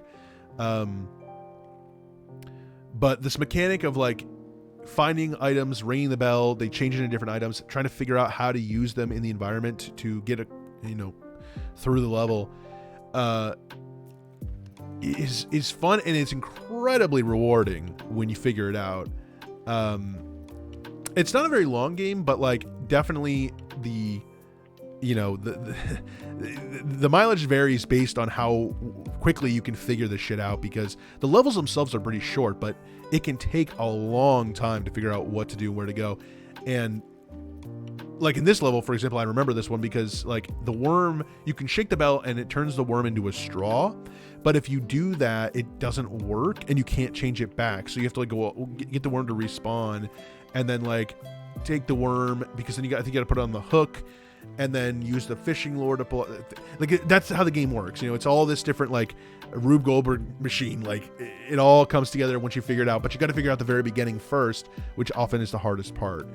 But I really liked it, and I barring the ending, which was so fucking brutal, I loved it, and I recommend it because it is such a great game, and I wish they would re-release it. I do think it was, I cannot remember, but I'm pretty sure it was released. Is it an old point and click game? How Tuesday could be offering me solutions? Yes, totally. It definitely feels like an homage to those classic point and click games. I do think this game was released on the Wii U Virtual Console as a Wii game. I'm not 100%. It may have only been in like Europe or something, but I think it was released on the Virtual Console. So, and you have until March to pick that up if it is on the Virtual Console. I'm not 100% sure. Otherwise, this game is very much due for a re-release. I would love for them to either make a sequel or a re-release on the Switch. I think it would be really cool. Let's move on. Next we have another all-time classic. Well, not an all-time classic, but an interesting indie game that I never really got around to, which is Song of the Deep. This was made by Insomniac Games, which is so interesting because there was a long period of time. Again, I said when you streamed it, but Capcom has so many fun one and done games. Yeah, definitely from that era for sure. But Song of the Deep, like this is so interesting because like there was a long period of time where Insomniac was so like, it seemed like they were so unsure of where they were going to go. Right before they got, or actually a few years before they got bought out by Sony, they were kind of just making all these different types of games, and Song of the Deep was something so different from anything I'd ever seen from them before. And I remember I bought it like right when it came out, but I never played it until this year, and I really enjoyed it. I don't think it's like anything mind-blowing, and I can totally see why this kind of came and went. It was also one of those weird games where it was like published by GameStop. If you recall, there was like a period of time where GameStop was like publishing a couple games that were like only sold at their stores physically, and then you could just get them digitally. Very weird, but like this was one of those games, and so I think actually kind of a detriment to that. It didn't really get any publicity, but I really liked it. I think like for a really simple, well, I shouldn't say simple, but really, really small indie game, it was something that I, like I said, never seen it from them before. You play in the submarine, and you kind of have to just work your way through this world, this sunken world, and it's so, again, it's so different from anything that you put out before. I was so taken back by, it doesn't really have the same tone or even like comedy. Like a lot of Insomniac games are really focused on their comedy, and like this game doesn't really have any. It doesn't really have very much dialogue. There's a little bit, but for the most part, it is all just kind of you in the sea, and then you meet mermaids and enter their dens. I don't really have much to say about this one. You can watch the video if you're interested on my initial thoughts, but for what it was, I enjoyed it. I definitely was glad I finally made time for it. It's one of those games that I just like, I never felt like I was going to get around to it, but finally did. All right, so next up we have Destroy All, and I mean all humans. So this is a game. This is a remake of the old school PS2 Destroy All Humans. I was a big fan of the original Destroy All Humans. And when they made this remake, I was very excited because I thought, oh, a fucking great game, like total visual upgrade. And visually, the game looks fantastic. I mean, looking at this, like this looks great. And they just recently put out a remaster of a remake, whatever you want to call it, of the second game as well. But playing this, I'll be 100% honest, did not go very well. And I don't know if it was related to burnout or if that's just an old excuse at this point, but I had a really hard time with this one. I don't know what it was. I was getting so fucking frustrated. I wanted to actually, if I can, the problem is I don't know when it was, but there is a particular level that was fucking brutal. And you have to like, I think this is it. You have to do like this escort mission. And it was just such a pain in the ass. And like, it really is funny because it's like, this is such a great example of like, they did a remake of a PS2 game and it looks great. They kept all the dialogue the same. It's like, oh, awesome. Like they kept it all, kosher. They kept it all the same. It's great. But they also kept in the shit fucking game design of a PS2 game. And this mission was really bad for me. Like, you have to escort this bomb and it can't take any damage, or you have to start over. Well, there are checkpoints, but the checkpoints are horrible. Because usually the checkpoints start you right in front of a bunch of fucking people. And right now the rock is in the way. Yeah, I like how he's cutting around because I'm sure he died a bunch. But like, there's a bunch of landmines in the road. There's all these people shooting at it, and it's like, it's just such a fucking pain for one random ass mission. Like, this is just a random fucking mission in the game. And like, there's a lot of shit like this that was really frustrating. And it all boils down to like, oh, you can really see that like game design has changed, in the last 15, 20 years. And yeah, that's one element of this. It's like, I think they really should have thought of like possibly changing some of this shit. Because this is really bad. The final boss is a fucking pain in the ass. yeah, this game was just one of those games that like I just did not see eye to eye. I love the original and I have great memories of it, but like this game just fucking wouldn't end, and I just felt like I was like, come on, let's be done with this shit. Yeah, the less said about this game, the better. I think. Yeah, it's not the biggest piece of shit in the world, believe me, but like, I had my time with it, and I'm ready to move on. All right, so we finally reached number 40. So this is a big one because this was essentially what I considered to be the final boss of the 50 game challenge. I have never played a Souls-like, Dark Souls, anything like that before. The closest maybe was a Big Nut in the Sky, which was a game I just made up in my head. So obviously I have no real experience with a game like this. But when it came to Dark Souls, I really wanted to start with the first one because I just thought, you know, this is the OG, you know, if you're going to do this, do it right. Start from the beginning. And so I played it. I played Dark Souls. And when I made my review, you know, my video on it, I didn't really know what to do because, you know, the thing is, like, there's just so much to cover. It's such a big game. It was definitely the longest game I played this year. And I felt like I could make a video where I talk about, you know, my thoughts on the game. I'm laughing because, like, I've killed this rat so many times. But, like, I ended up going with a kind of a short poem that I wrote for the video instead. Just because it felt like,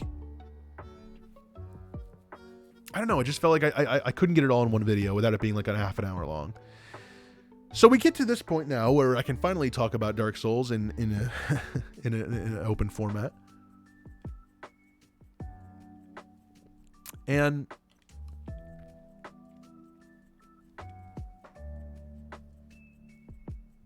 it's funny because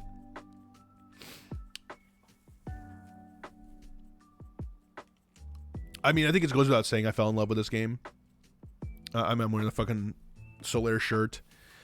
I really, I mean, in the most basic term, I fell in love with this game. I really did. And in my video, I kind of said, you know, in my poem, I kind of said, like, when it was over, I wasn't ready for it to be over. And that's the truth.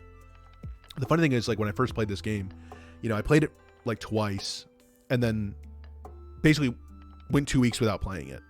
Mainly because I was burned out in general, but also, like, I just was dreading playing this game. But after that 2 weeks, like, I then spent, like, the next week playing it every single day for, like, hours on end. It just, like, it really clicked with me, and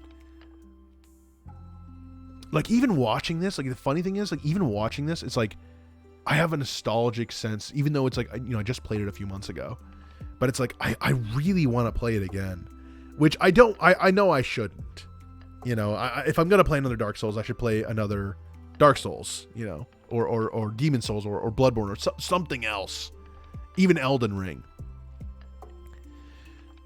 But, like, I just want to plug and play this again. And I totally get it, you know, because, like, upon playing it and knowing, like, well, this is a game that people, you know, they play New Game Plus and they play it over and over and over again. And I'm playing it. I'm like, what the fuck would you want to do that? But now I'm like, I totally fucking get it. Like, I loved it. The sense of, it's funny because it's not even the sense, to be fair, there are dozens of weapons of various build types you can experiment with as well. Yeah, that's the thing is, that's even more so. Like, I only played it one way, and there's so many different ways to play. You know, it's not even move on to the next game. You could play just this one forever. Yeah, it's like that's kind of what I want to do. But I know, like, my other fear, to be honest, is like, I have this fear that if I play another Dark Souls, like Dark Souls 3 or Bloodborne, that I'll never want to go back. Because I know there's going to be gameplay improvements and everything and visual improvements that, like, I'm not going to want to go back. And that makes me a little worried because I'm just like, oh man, like I maybe that's a good thing because then it won't tarnish my playthrough. Like I'll always have this playthrough, you know. But I really, and it's funny because I've always not only did I never play these kind of games, but like I always thought like even if I did play them, these are not my kind of games. They're not the kind of games that I like. So even if I play it, I'm just gonna be fucking miserable. And I think like, after finally playing it, it's like I really fucking loved it. And I definitely want to play the other games in the series for sure, you know.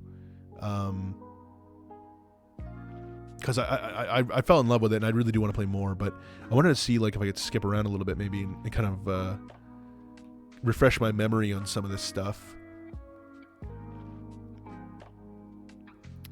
So much of this is in Firelink, which obviously, like,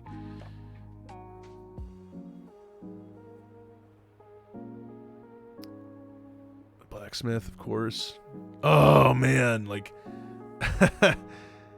yeah, you know, it's funny because like,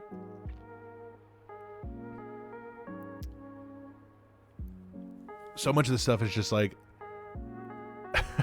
I love the ragdoll. I love when you kill an enemy and they ragdoll. It's so funny. I came to this area pretty late in the game, so I feel like a lot of the difficulty of it kind of was lost on me a little bit in this area in specific. But it's just interesting to see. Obviously, you know, everyone plays so differently. Oh, is this where I think this is where I would like grind, oh, fuck. Remember that guy.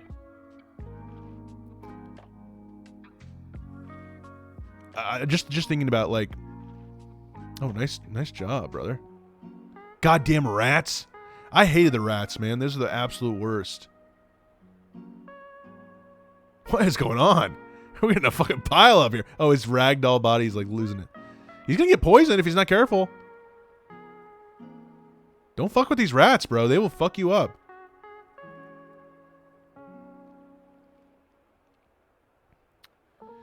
Yo, the rats are not to be messed with. But like, yeah, I think about like some of the. Yeah, I know. I like. It's not even funny. Like, I love that the rats like they just fucking sit there until you come near them. Yeah, no, it's all about that patience, because like it's funny because like the boss fights were the thing I was the most afraid of for sure playing this game. And all in all, they're not that bad. I did summon on a few of them, you know, so it's not like I totally went in on my own, but I never really struggled. There's, I mean, the fucking I know the one, already I've forgotten most of their names. Oh, there's the bird. Oh, these fucking snake dudes sucked. There's so much. It's so funny because it feels like such a different game, but like, I didn't, you know, I did not backstab nearly enough. I feel like I just felt it was never a guarantee, so it wasn't worth it. I guess it probably is worth it because it you know, you get that few seconds where they can't do anything to you, but I just didn't backstab very much. I'm getting ahead of myself here. I don't really know what else to say other than like I really like enjoyed my time.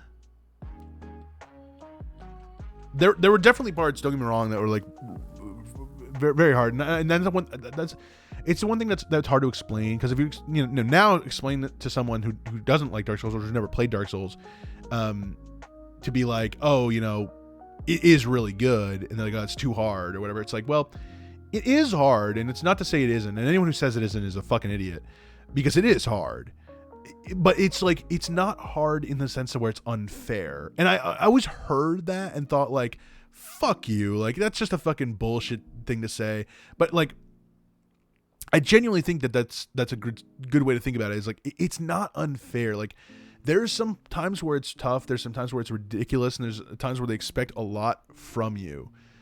But I always felt like you could learn to adapt and push through, and that's what makes the game so special to me. Is like it feels like you.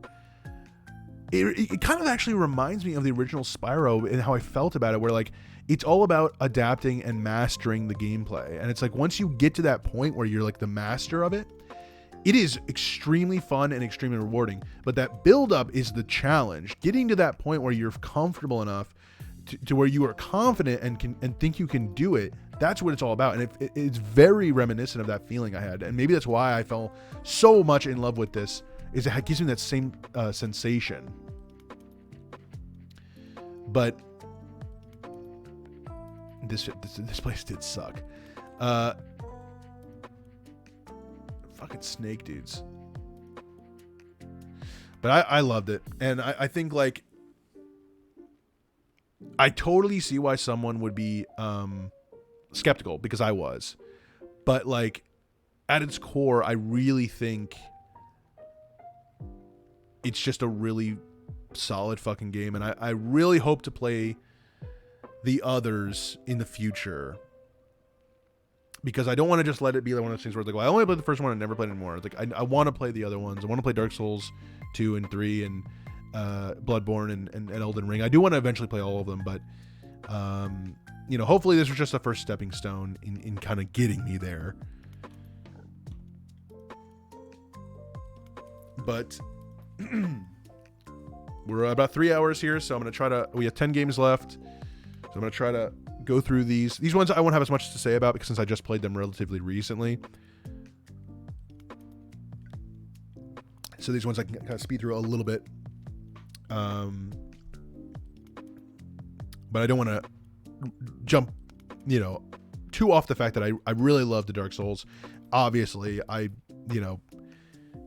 it was a great time, and I really enjoyed it, and I really recommend anyone who's never really taken the time, just give it a chance, because I really think, I'm sure you can get it for dirt cheap on sale now, but I definitely recommend it. It's an absolute treat. But next up, we had another game that came out this year. I forgot about this. Splatoon 3. This was one where I played it like while I was also playing Dark Souls. So this was kind of like my idea was to like, oh, Dark Souls will be hard, so I'll take a break and play Splatoon 3 when I need it. But I ended up beating Splatoon 3 in like a weekend, the campaign. So like, it didn't really work in that way, but it kind of worked out because I ended up getting into Dark Souls, so it didn't really matter. I am a big Splatoon fan. I love the first two games, and this game was definitely the fastest I've ever played of a Splatoon story. Normally it takes me forever to get through them.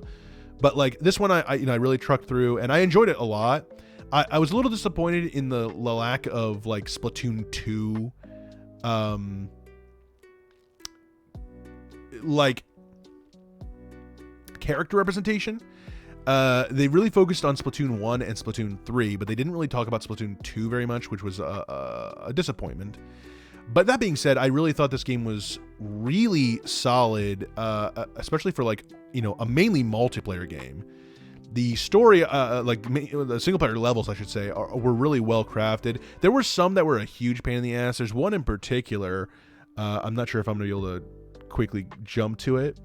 But there's one level that was a huge pain in the ass, where you were like on a rail system,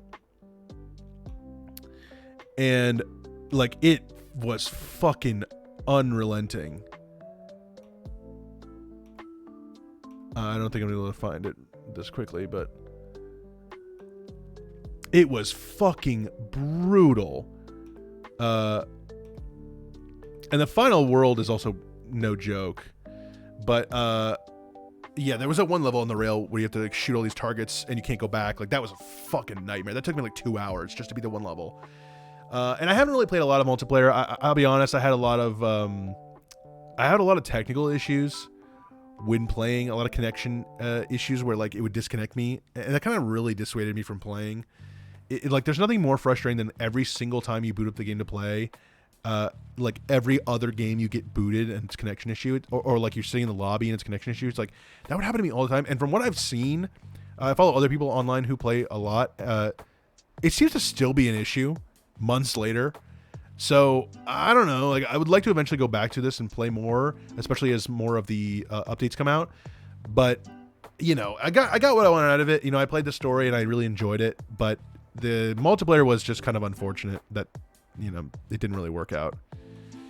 What are you gonna do? Next up, we had Steven Universe Unleash the Light, the final game in the Steven Universe game lineup.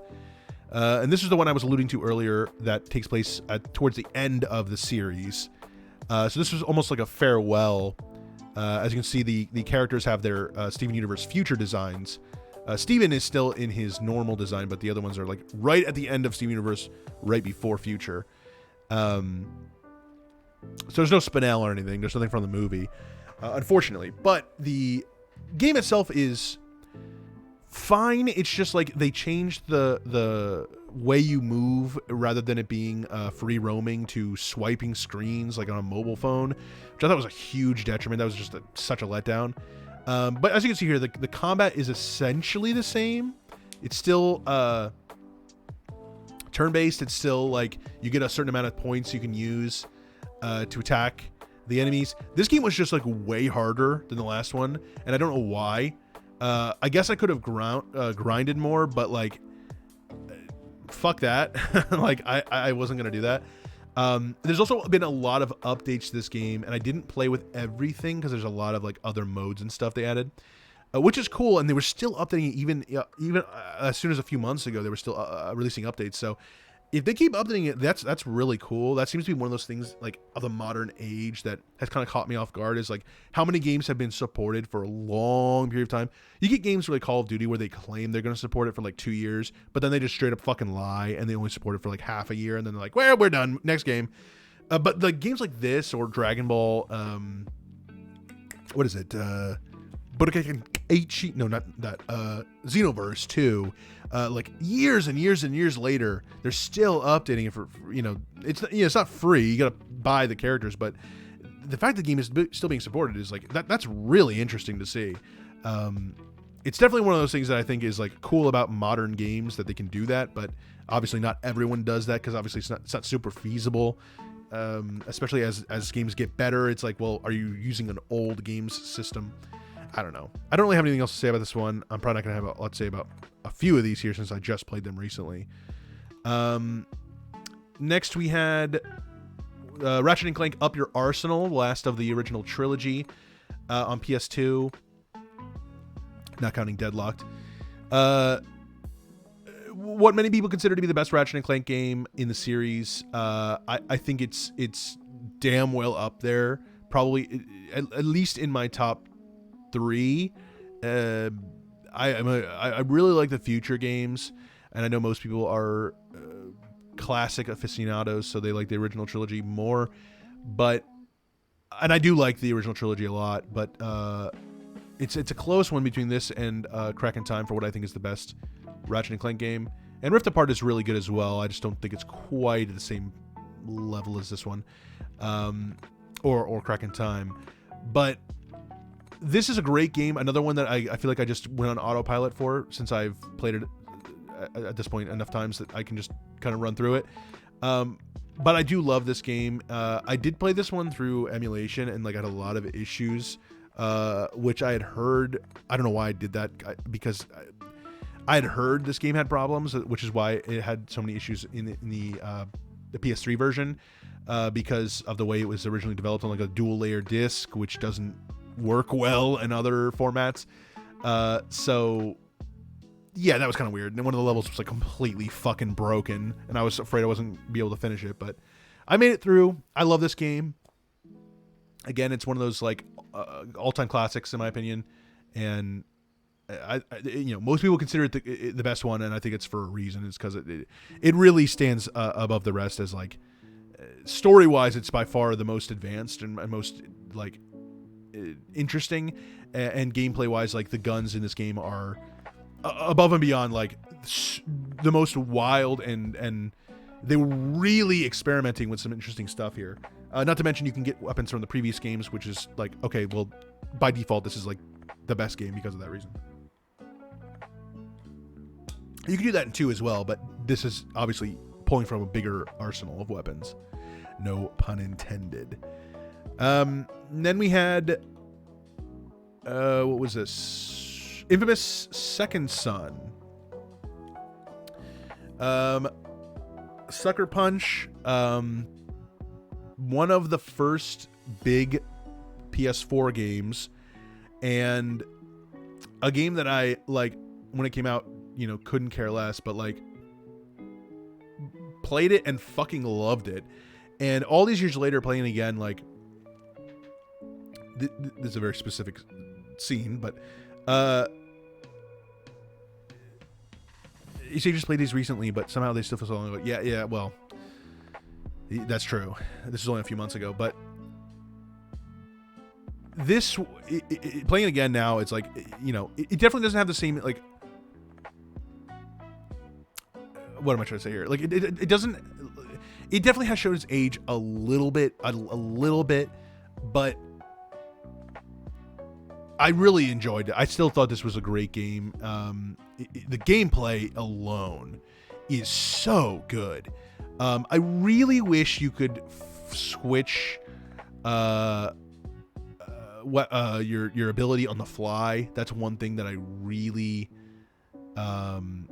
think just holds this game back. It's like the only thing I really think holds it back is that you can only have one ability at a time, and you have to find a source to change from one of your 4 abilities.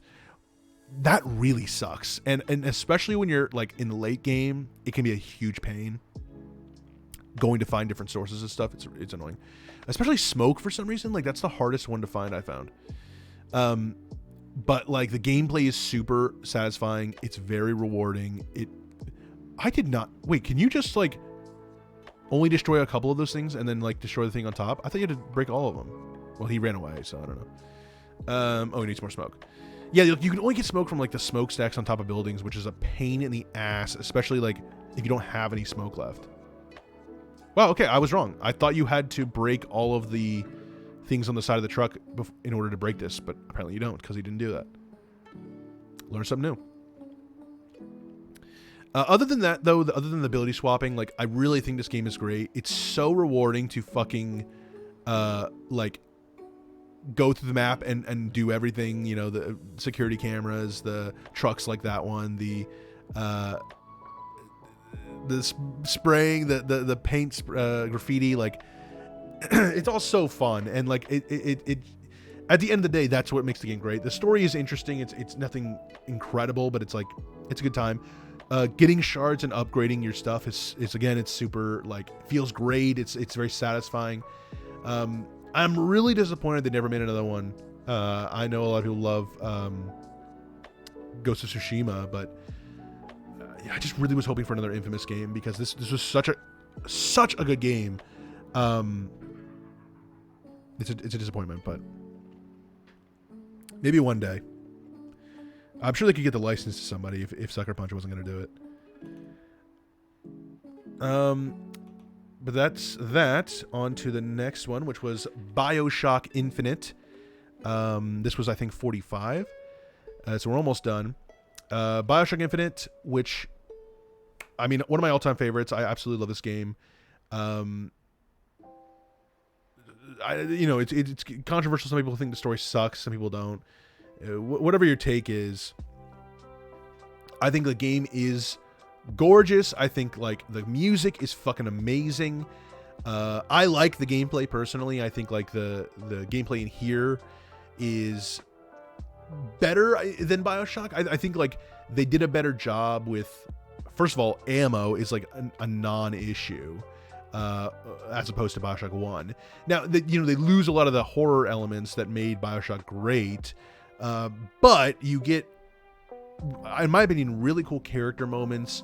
The enemies, like I talked about this in the review to a pretty lengthy degree, so I'm not gonna go crazy here, but I do think the like special enemies are really cool. I think they could have been used better for the most part, but I do think they're awesome design wise, absolutely.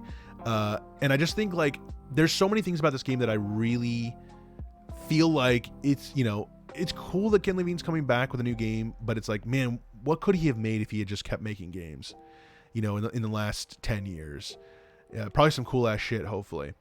Maybe another BioShock. That's the other thing is like, I talked about this in the review, but it's like, there's been rumors of another BioShock for so long, but it's like, there really is no point after Infinite. They kind of made it where it's not really, I mean, they could do it. I'm not saying they couldn't, but like, it doesn't really, like, it would be somewhat pointless to make a new one, unless it's just a remake of the first one. But even then, I still think like they could make a new one and it would be interesting. I think this one is great. I know I made like a 15-minute video on it, so I'm not going to go much further here. But yeah, I like the story. I know people shit on it. I'm not saying it's the greatest story ever. I'm not saying it's the fucking,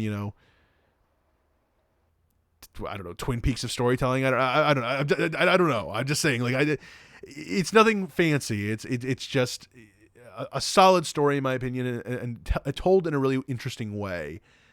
Somewhat convoluted, sure, but I like it for what it is. And I would, even watching this, it's like I want to play it again, which is always a good sign. Like, especially I just fucking played it, and I already want to play it again. What else we have here? Oh, sorry, my thing was like not loading.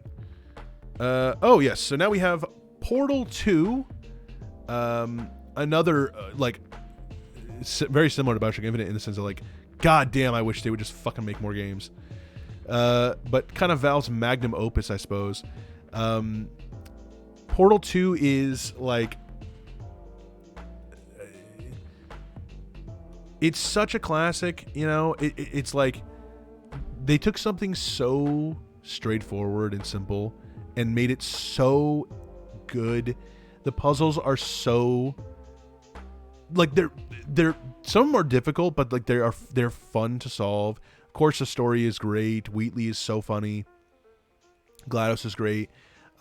Cave Johnson, like all this stuff. And it's funny because there's one thing I thought about when playing it this year was like, I wonder if any of this shit's going to age really badly, especially because so much of it has become meme material, or it was like 10 years ago. And I will admit, like, I really never felt like it was like, fuck, this is cringy. It's like, it was all pretty much, batting 1,000. Like, I thought it was pretty much every time there was a joke, I was like, yeah, that's still pretty funny. Like, I still liked it. And there's so many little hidden secrets and stuff in this game that I'm sure I still haven't found after all this time. Yeah.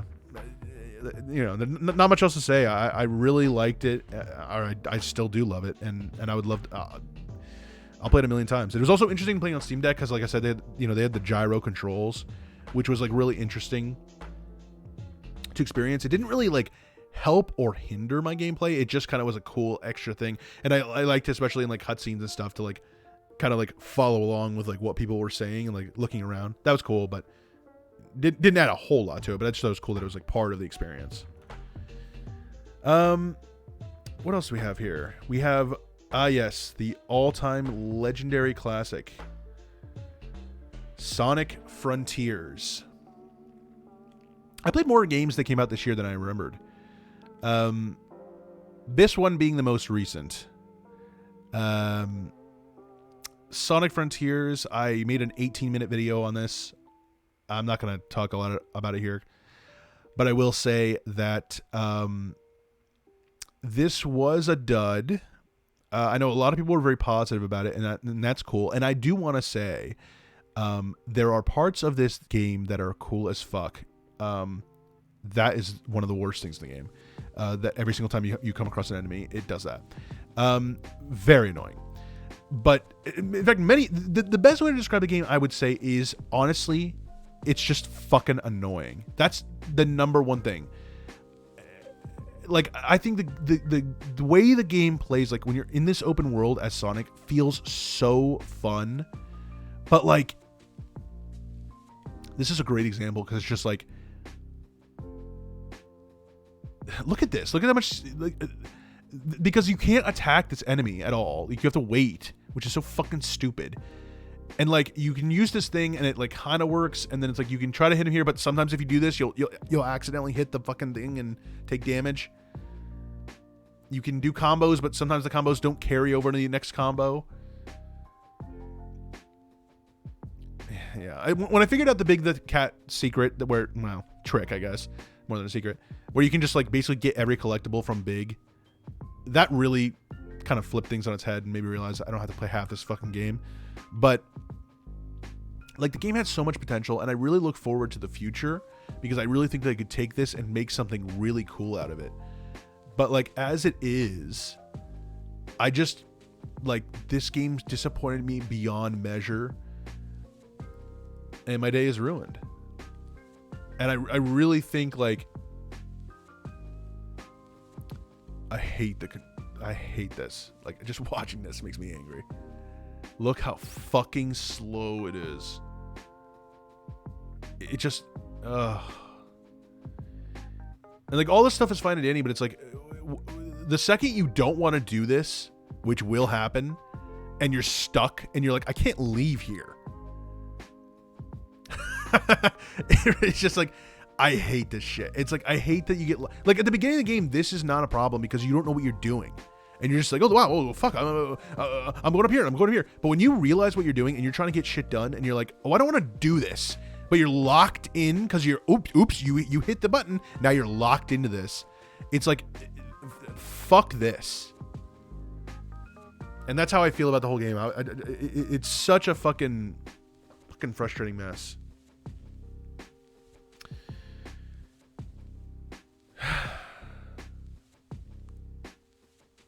Yeah, I don't want to think about it. I did an 18-minute video on it. You can watch that. All right, so next we have, coming to the end here, we have Super Mario Galaxy. And I did play the Super Mario 3D All-Stars exclusive version, no longer available for purchase, on the Switch. And talking about that soup. Or Mario Galaxy. For a second there, my brain was like, what the fuck? It is Super Mario Galaxy, and I will say, this is what I consider to be the single greatest game in the... No. It is good, though. I definitely think it probably... I don't know, like... I really want to replay Mario Galaxy 2 because I wonder which of these holds up better.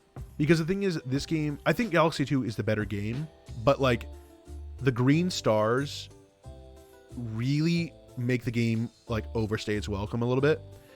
And this one, like, the purple comets do the same thing, but at least it's part of the 120, whereas the green stars is a whole separate 120 stars. So in that sense, like, I think this one probably ekes it out. But that being said, like, regardless, this is still a fucking great game. It looks amazing, especially with the upgrade with the Mario 3D All-Stars. Like, it visually looks fucking amazing.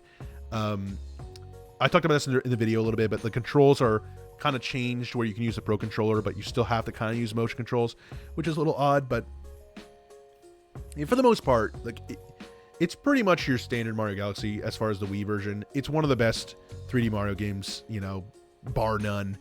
No matter what you say, or no matter in what way you're talking about it, 100%ing it or not, it's still fucking great, and it has some of the best levels and level design in any fucking Mario game by far.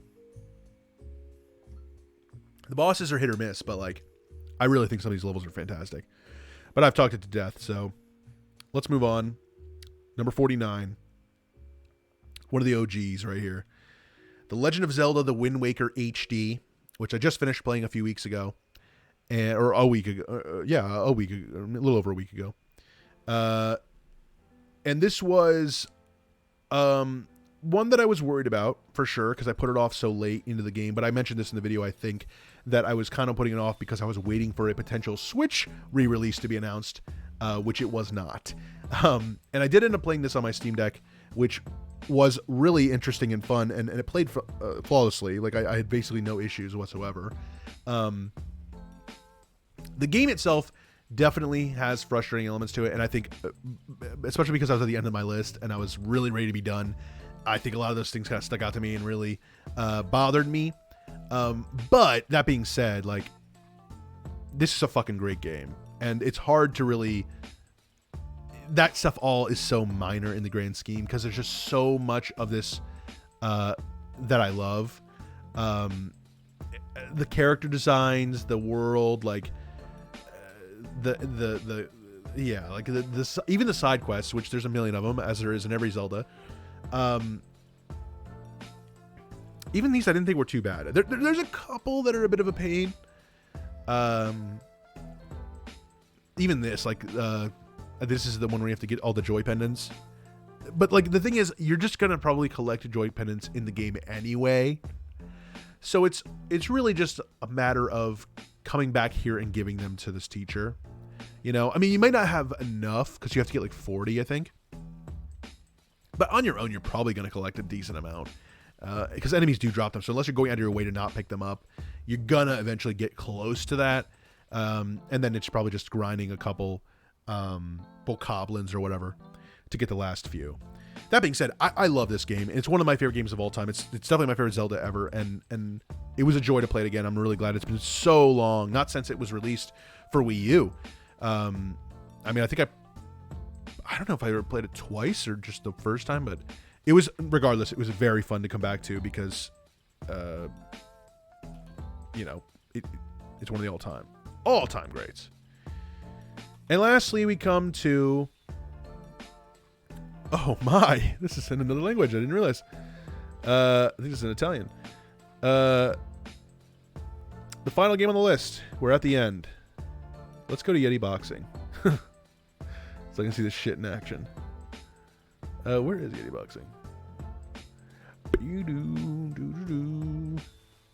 It's going to be in the level that's... No. Did this mad lad try to do it early?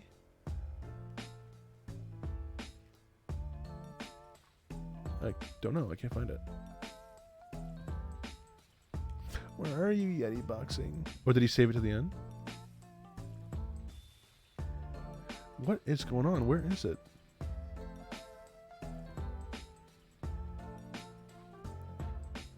Boo-doo-doo-doo-doo. Oh, wow. That mission sucked. Some of the Agent 9 stuff, which I'll show here, this shit is brutal. Some of the stuff was so hard.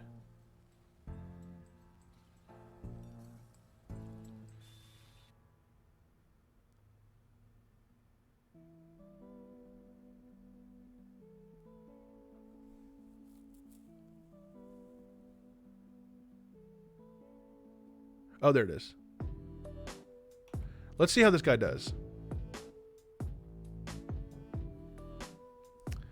Yeah, the first person shooter, woof, it ain't good.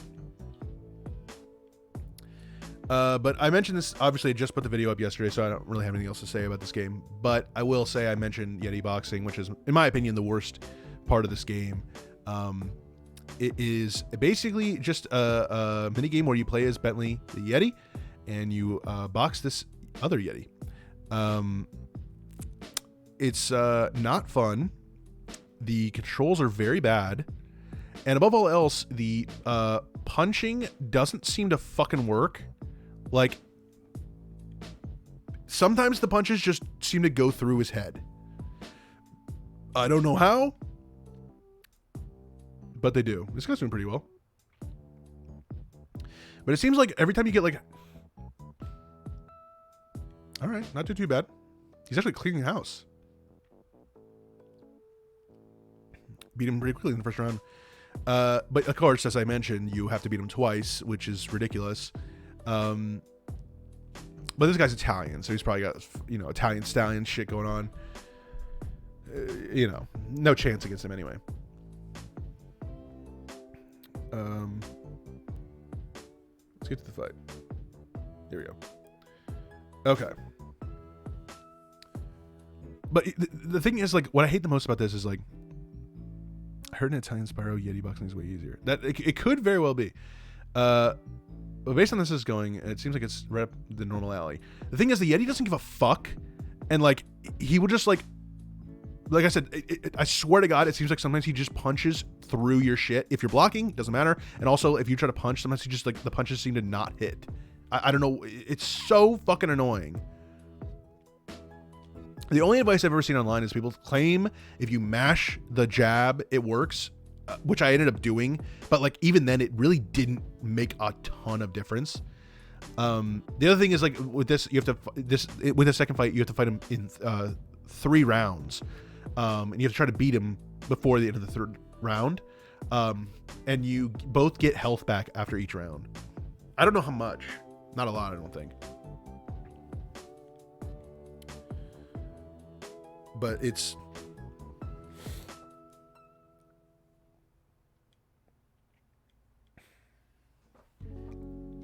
not fun. This game sucks. Fucking Yeti. This guy's not doing too bad, but the problem is like, I mean, obviously he's gonna win. This is a 100% playthrough, but my Yeti was a bit more aggressive. I mean, this guy's still, he's doing a good job. Actually, this method is really smart, where he's like moving forward while he like, yeah, that's really smart. He's like moving forward before he takes the punch. That might be a really good strategy going forward. Anyway, that's it. I mean, I'm essentially done. That's all 50 games, folks. That's all she wrote. That is all 50. Let me go back to my games. Wrapped up. It took 3.5 hours.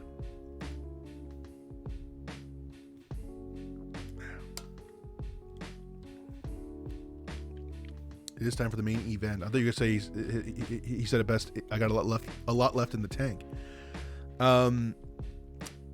Which I'm assuming Liam went to bed, so he definitely didn't. But it took 3.5 hours, but we finally made it through all 50 games that I beat this year. And I wanted to end off this kind of celebration with my 2 lists that I put together here, which are my bottom 5 and top 10. Meaning the 5 games I consider to be the worst and my 10 games I consider to be the best that I played this year. I do want to say, as we go into these lists, these are obviously subjective, they're my opinion, but not only that, these are specifically based around my playthrough this year. Meaning, it's not necessarily that I think these are the 5 worst games and 10 best games that I play in the 50 game challenge. Like out of the 50 games I played, it's not that I necessarily think that. It's more so that these are based on my experience this year. These are those games. Now, obviously, you know, out of 50 games to pick, you know, I had to make decisions here and there, of course. So we'll start things off with the bottom 5, which are, like I said, the 5 worst games I played this year by my experience. So what that's going to mean is we will start off with what I consider to be the, you know, as I said, 5 worst games. Now, that doesn't necessarily mean these games were complete, utter doo-doo dog shit, boo-boo, ba-ba. What it does mean is that based on my experience, these were the worst experiences I had this year. So number 5, the 5th worst experience I had this year, it has to go to a game that I feel is not a bad game necessarily, but in my experience was not fun and made me very angry. So number 5 of the bottom 5 goes to Destroy All Humans, the remake for the PlayStation 4. Again, I don't necessarily think this is a completely shit game. However, I do think that this is not fun, and a lot of the like missions are pretty repetitive. I mean, like, they're not all the exact same, but like they're repetitive enough to be, by the end, like, you're burnt the fuck out. And like I said before, the biggest issue I have with this game, honestly, it overstays its fucking welcome.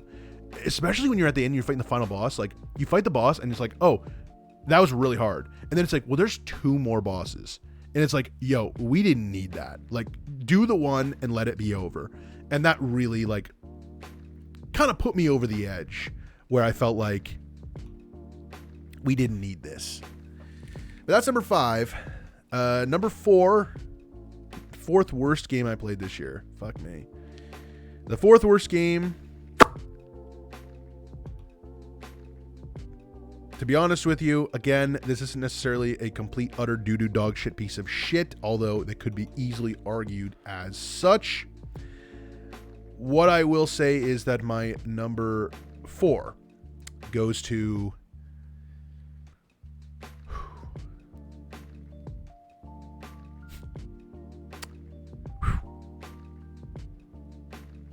Yeah, we do. Number 4 goes to Sonic Lost World. This was not only a disappointment, but it was doubly so in that I knew that people hated this game, but I just had this hope of, like, maybe there's something here that I could find. And, you know, there really wasn't. Ironically enough, this is probably my favorite level in the game, because this was fun to do. But, like, this is all just, like, free, like the, I mean, you're moving left and right and jumping, but, like, I mean, there's not really much to this. And this is the best level in the game. So, yeah, this was just a major disappointment and really not fun. I mean, above all else, it was just not fucking fun. And all the boss fights were terrible, especially the last one. I was very disappointed by that. So that's number 4. Moving on, as we do, to number 3. Now, number 3 worst game I played this year, and I want to reiterate, this is my own experience. I'm going to give it to the number 3 game on the bottom 5. Goes to the one, the only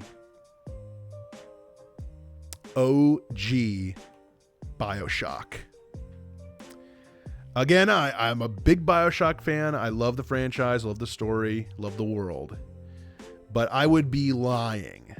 I would be lying to myself. I would be lying to anyone else if I didn't say this was such a bad experience. I had to include it. This game, just the fuck you. I had just such a bad time that, like, and I really did.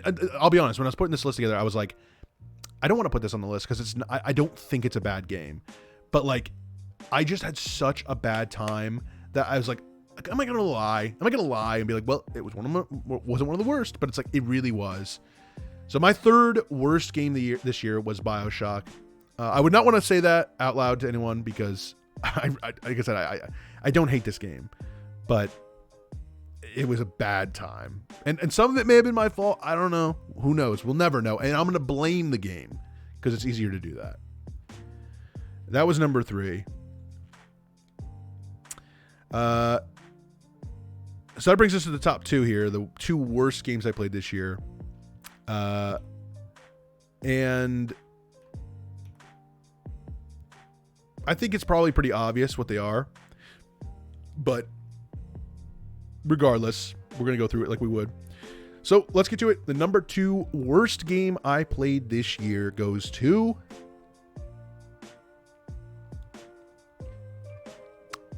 could be anything. Could be a boat. But it's not. Number 2, Sonic Frontiers. This was the longest video I made this year, at over 18 minutes. It was essentially just an 18-minute rant. Again, I think like there's stuff here that's good. I think the visuals are great. I think story was interesting. It wasn't the greatest story of all time, but it was interesting. But at the end of the day, this was another one very similar to BioShock, where I felt like if I didn't put it in the list, it would be a lie, because I was fucking screaming like a baby. You know what I mean? Like this game above all other games, I was fucking having a temper tantrum. And it's like, how can I just be like, well, yeah, but it wasn't that bad. It's like, dude, I was fucking losing it. Like I couldn't stand playing this shit.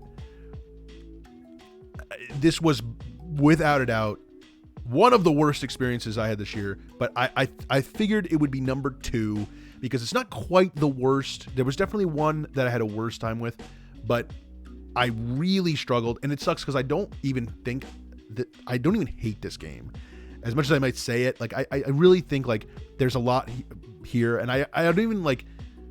It's not, like I said, some of the other games I was like, oh, I would probably never play this again.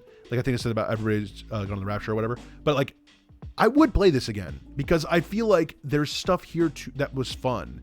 But there's just so much bad shit. And maybe they'll patch it. That's the other thing I never really thought about is like, they could patch a lot of this shit and fix it. I don't think they will, but they could.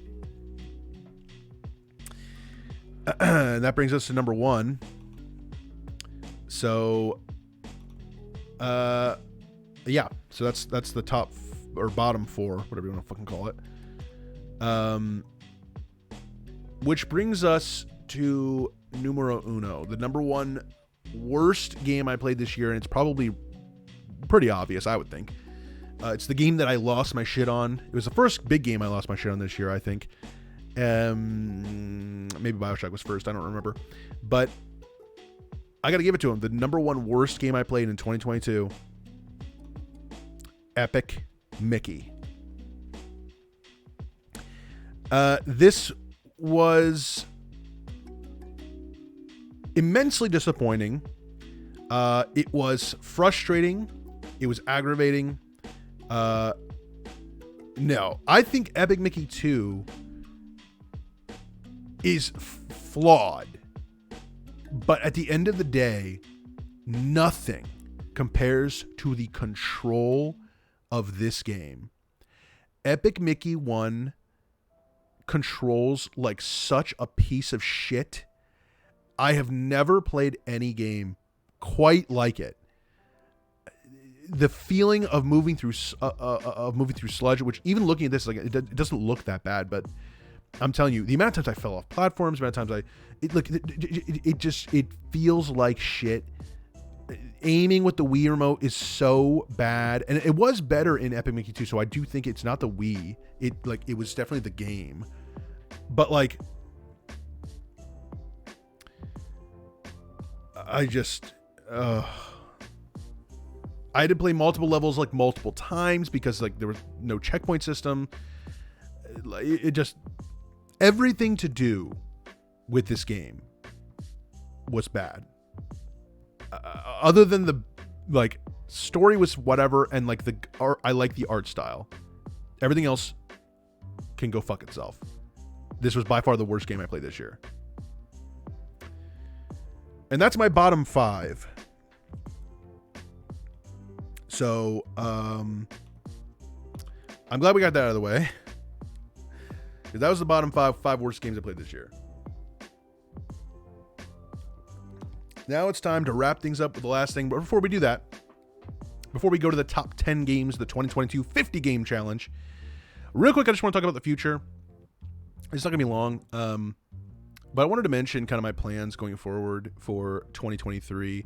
My main focus for next year, you know, after doing something like this, you know, probably the first thing I would imagine people would ask is like, oh, do you think you'll ever do anything like this again? And the answer is almost undoubtedly no. I didn't have a bad time. In fact, I am glad I did it, and I'm really glad I got to play a lot of these games that, you know, normally I probably wouldn't never have made time for.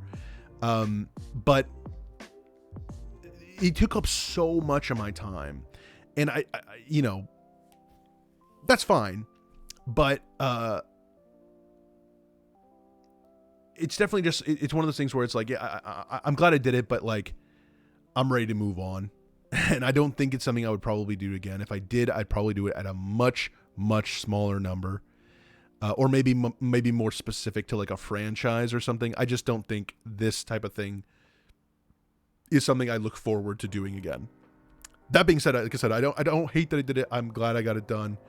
But it really was up until the wire. I mean, it wasn't like I was done in November. It's like I still had shit to do in December. So it wasn't that easy. I probably could have had a lot easier if I had chosen a lot more Bionicle-esque games. I could have chosen more jazz punk stuff, you know, stuff that's like an hour and a half to 2 hours long easily and done 100 games.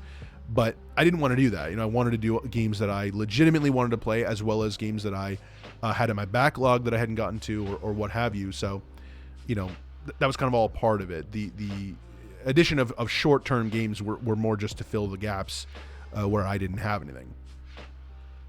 But I want to talk about next year, because my main focus next year, honestly, is my top priority is my podcast, because, you know, something I started back last year was Intolerable and Insufferable, which was a podcast that I did, which is like a movie review show, but it kind of is like tells a story. It's very comedic, and I really enjoyed doing it.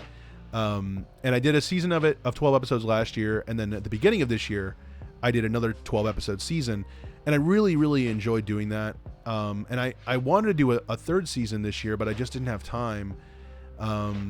So unfortunately it hasn't really, you know, been at the forefront, but that's my number one priority for next year, is to get the third season of that done, hopefully early next year, to start it. That's definitely top priority. Then I'm looking into I liked making YouTube videos this year. Making the 50 game challenge videos was fun. Obviously, you know, I'm more interested in making stuff like the Dark Souls or Spyro Year of the Dragon videos, where they're a little more scripted, a little more edited, a little more thought out, rather than the off-the-cuff stuff. I think the off-the-cuff stuff is fine, but too much of that can be kind of annoying. But my big plan for next year for YouTube is I do want to make videos. My goal is to attempt to make 12 videos next year, roughly one a month.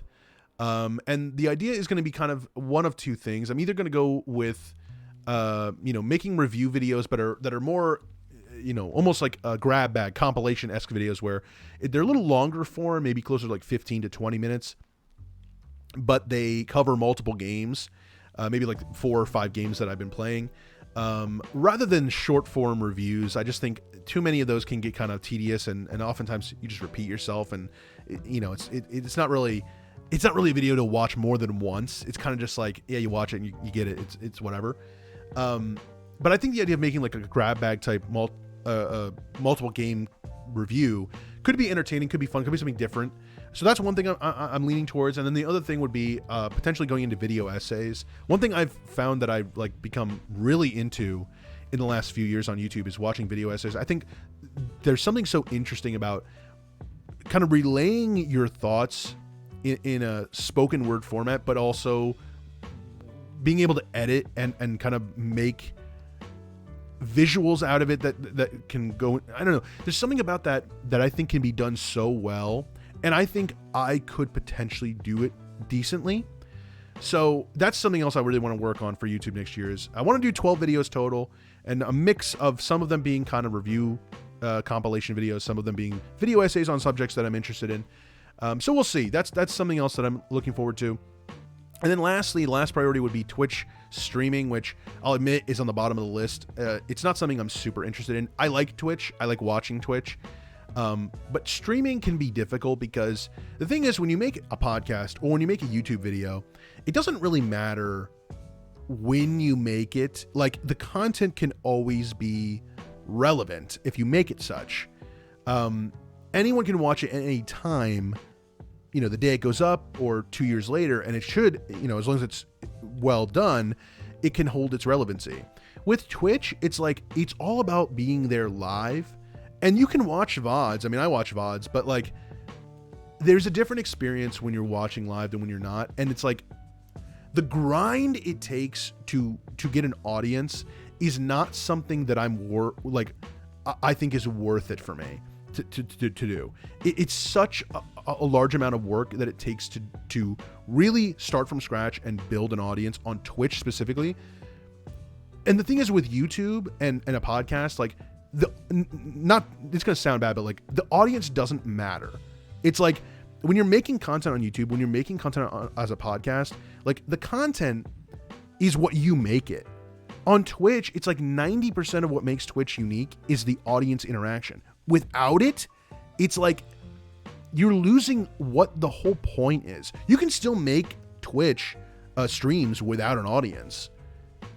That's not a bad thing, but like you're losing out on what makes Twitch what it is, you know? So it's like, for me to rely on that or to push to get that, it's like, it's not really worth it to me when I have so much other stuff I want to do at the same time. And I could do those and it would not matter if nobody watches it.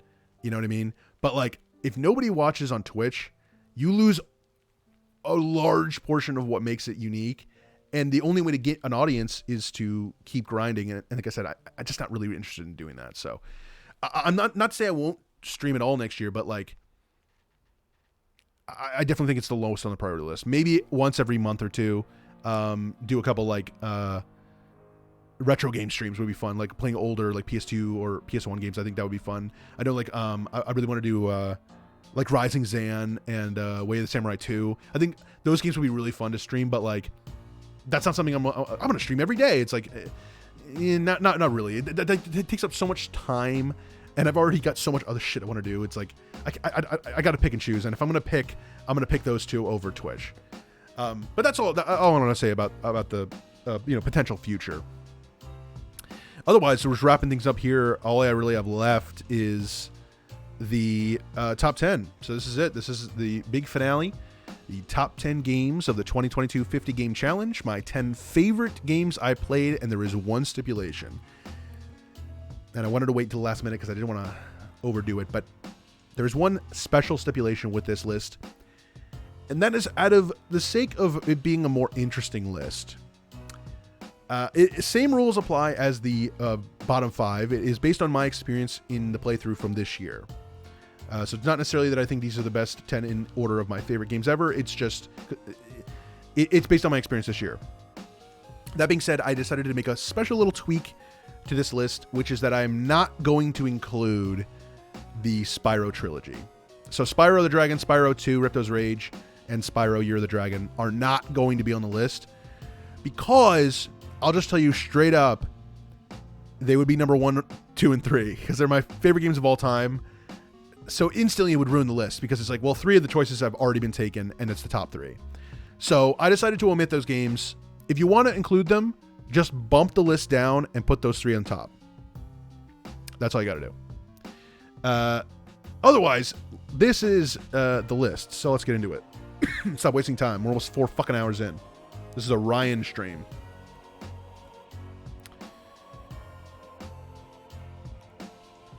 Dude. These are my 3 favorite games of all time. Okay? You're going to say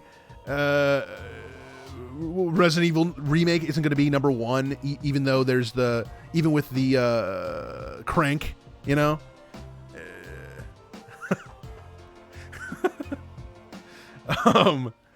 Let's start the list. Number 10, or top 10 games of the 50 Game Challenge. Here we go. Number 10. All-time classic. They're all all-time classics on this list. But number 10, this might be a little controversial. I don't know what the hell's anyone's going to think, but here we go. Number 10, 10 best. The 10th best game I played this year. The one, the only. Number 10. New Super Mario Brothers 2 for the Nintendo 3DS. So, as I mentioned earlier when I talked about this game, this was such a shocker for me. I really, really did not care for this game when I played it originally. But this was such a, like, did not expect it at all to leave an impact with me, and I really liked it. So I gave this one number 10 because it was really floating on the bottom of the list. Like, I didn't know if I wanted to include it or not. But when I really looked at the games, I was like, you know, this was the one that really stood out to me as, like, I thought it was a turd and it wasn't. And not very many games did that. Like, a lot of games I thought were good and then they were shit. Or a lot of games I thought, like, I hoped were good and they were shit. But, like, this was one that I thought was shit and it was good. So I had to give number 10 to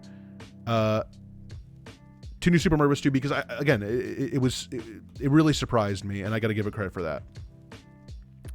Good on it. Number 9. The big, and I mean big, number 9. This one's going to go. Number 9, best game I played this year. Celeste. Number 9 goes to Celeste. This was one. It is big. And this was a big nut. Celeste gets the number 9 slot. Again, this was a game I had played, previously, but I really loved it. And it was probably one of the only games I played on stream that I actually really liked playing on stream. Most of the times I felt like I was really frustrated. And this one, don't get me wrong. If I can jump to the summit, like, this was fucking brutal, and this is what I did on stream. This was not good, but, like, it was so rewarding to finish it, and the game is beautiful and has such a great story and characters, and the gameplay is solid. It's tough, but it's solid, and I'm really glad I made the time for it this year because you always have those games that just escape you and, like, you never make the time for or whatever, and it's like, fuck, I gotta go back and finish this. And it's like, it's a great feeling when you do, and it's like, it's great, Number 8. Number effing 8. So number 10, number 9. This one's number 8. We're gonna give it up, folks. Number 8 goes to BioShock Infinite. Again, one of my favorite games ever. Not a huge surprise that this would make the list, but playing it again, like, really, it lives up to the hype. It lives up to my hype. It lives up to my expectations and my memories. Gorgeous game, plays fantastically. Love the gameplay. Love the story. Would play again. Don't know if I give it a 10 out of 10, but I do think it's really, really good game. And probably overlooked by too many little freaks out there.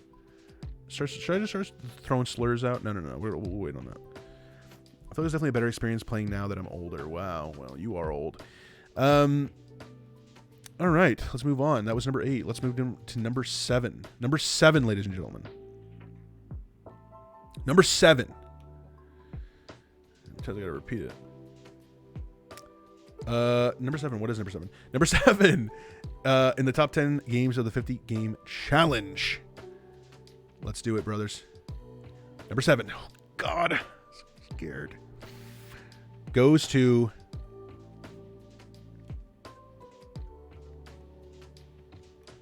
Paper Mario: The Thousand-Year Door. This was, as I mentioned, one of the games that I was, like, very worried about playing because it's so hyped. I thought it was going to be overhyped. It's not going to live up to the expectations. But I really, really enjoyed it. I thought it was, fantastic story. Like, writing was so good. Characters are great. The game looks great. The voices did make it better, I will admit. The streaming of this game made it, kind of boosted it a little bit. But I really enjoyed it. I'm glad I made the time for it. And it's one of those things where, like, out of all the games I played this year, regardless of how I felt about them, this was one of the ones that I was, like, so glad I made the time for. It's like, oh, you know what? This one deserves it. I'm glad I finally got around to playing it. Good on you, Paper Mario. So that leaves us to number 6. Is that where we're at? Number 6. Oodalali. Golly, what a day. Number six, the big number 6. Don't say number 666 because it's just number 6. What is number 6? I can't even see. It's so hard to see. Number 6, not Lally Ho. That's a different guy. Number 6 goes to one of the all-time greats, as they all are. The Legend of Zelda: The Wind Waker HD. Let him shine on. Again, I gushed about this game just a few weeks ago, or a week ago, whatever the hell it was. My favorite Zelda. I'll admit this is one that I really struggled to find a place for it in the list because I knew it was it was. It's one of those things where it's like you don't want to pick the game that are so obvious because you want to pick games that are subverted your expectations, maybe surprised you, whatever. But Wind Waker is. I knew it was going to be good, but it's like it is great. It's one of the best. I fucking love it. I had a great time with it. Frustrations aside, it surpassed those, and the other elements made it shown through. So good on you, Wind Waker. But not good enough to make the top 5. And I hope that's something people take into consideration here. I'm not playing favorites. All right, so now we're on to the top 5, the final 5, the 5 best games I played in 2022. What the hell are they? Well, we're going to find out. With number 5, ladies and gentlemen, the 5th best game I played this year. It couldn't go to anything but Nier Automata, which was, again, one of those games where I had played it and I liked it, but giving it the time and finally playing through the whole thing, was so good, and I'm so glad I finally got around to it. And I actually really want to play it again.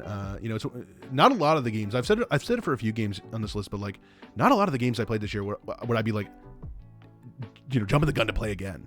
But Nier is one of them. I really enjoyed it. I do want to play Nier Replicant as well, and I wonder if I would like it as much. I don't know, but number 5, it was the 5th best game I played this year. I really enjoyed it, and again, I know I mentioned this before, but I do highly recommend it. And that brings us to number 4. Of course, number 4. Who doesn't love number 4?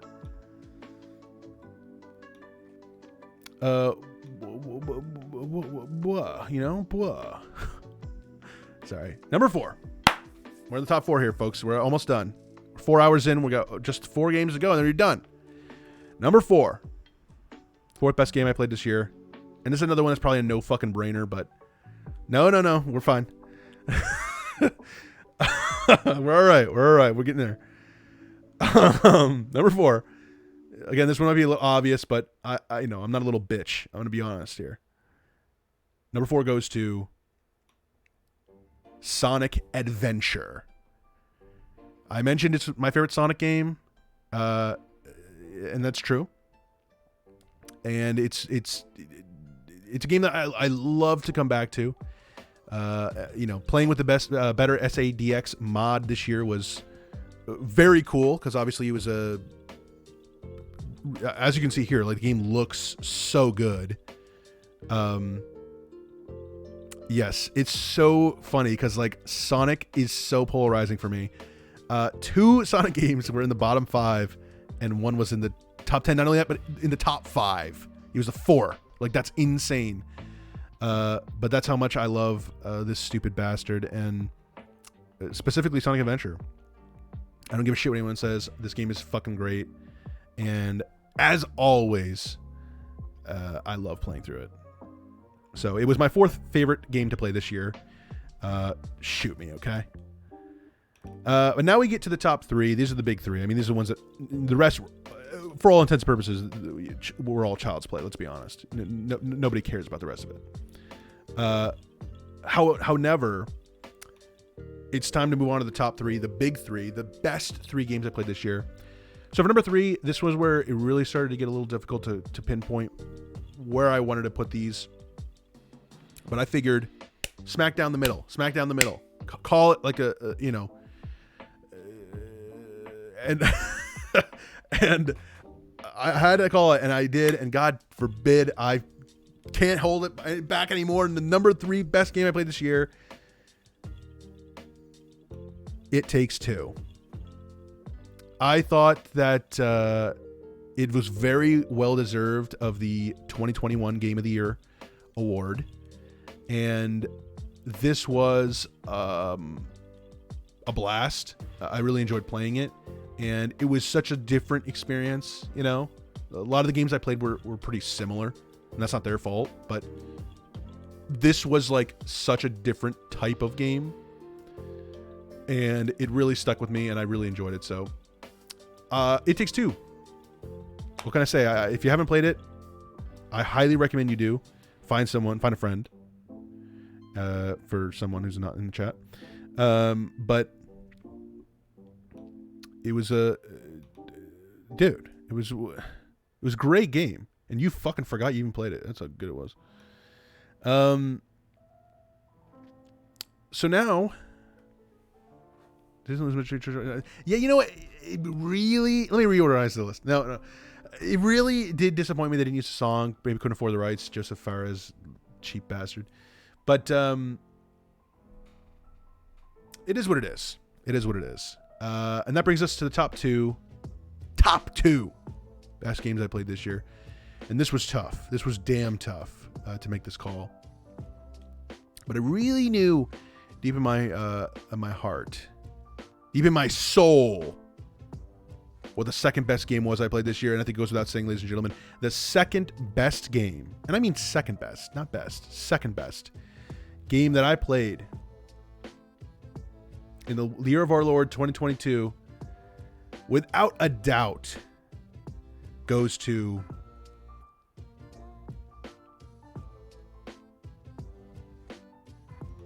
Astrobot Rescue Mission.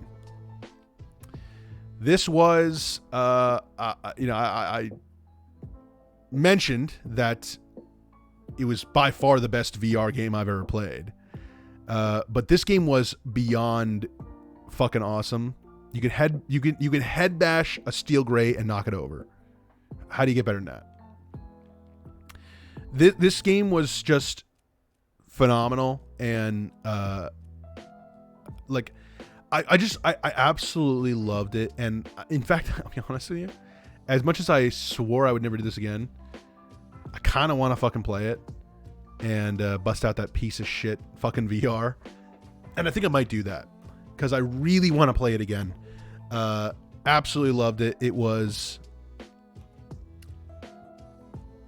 a tough choice. I'll be 100% honest with you. It was a damn tough choice. But at the end of the day, you know, it was the second best game I played this year, and that's not to take anything away from it, because I mean, like, in all sincerity, it was still very, very, very good. But of course, we all know what that means. That means that it leads us to believe we're here at number one. We're here at number one, folks, which is the best game I played this year. My best game, my favorite game, and the number one game I played in 2022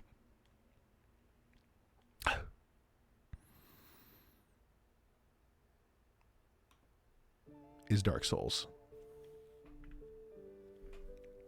And I think it goes without saying, I'm wearing a fucking Solaire shirt.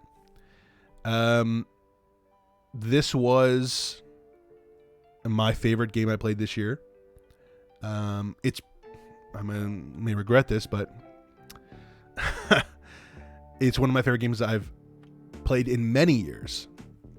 I really, really loved it. This level sucked, by the way. Whoa, keeping track.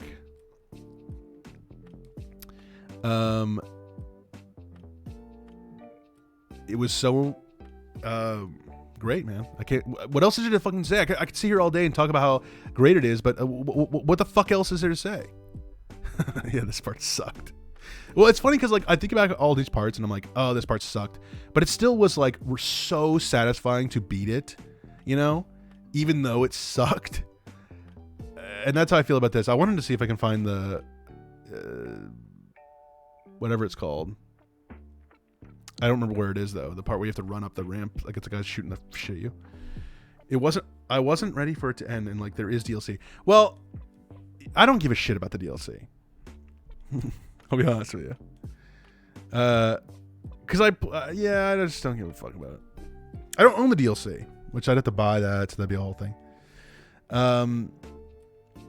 Anyway, that'll do it for me. No, I only own the base game. Anyway, we move on. That'll do her. I mean, that'll do her. It's by far my longest stream ever done. Actually, maybe a little. My throat is killing me. But I've been talking for 4 hours, so a Ryan classic, as he does on his streams every week.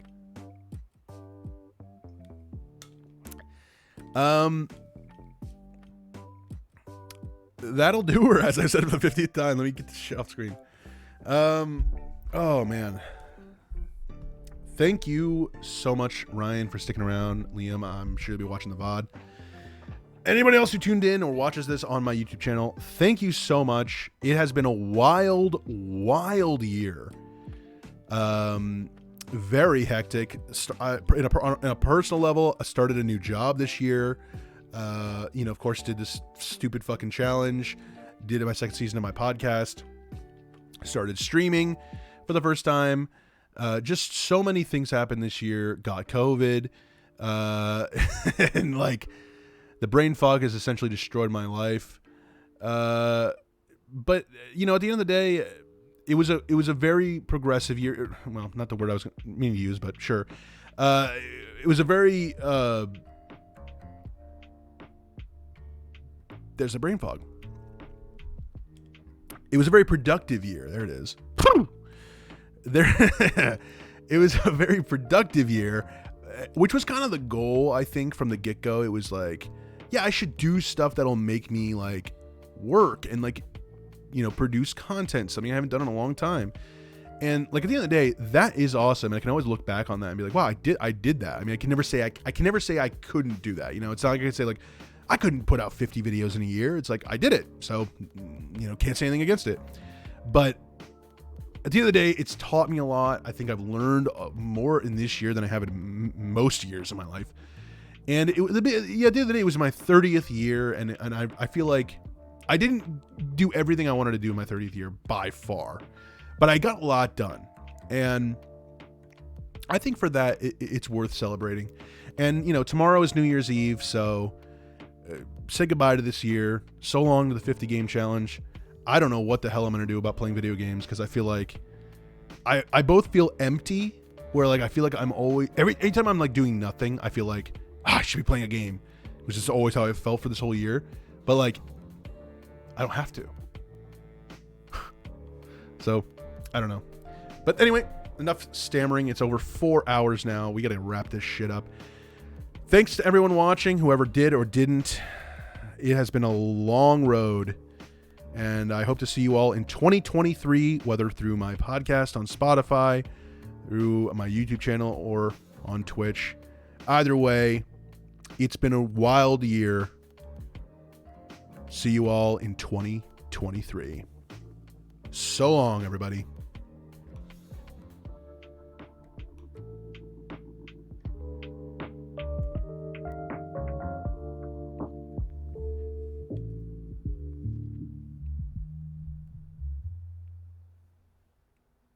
How do you stop this shit?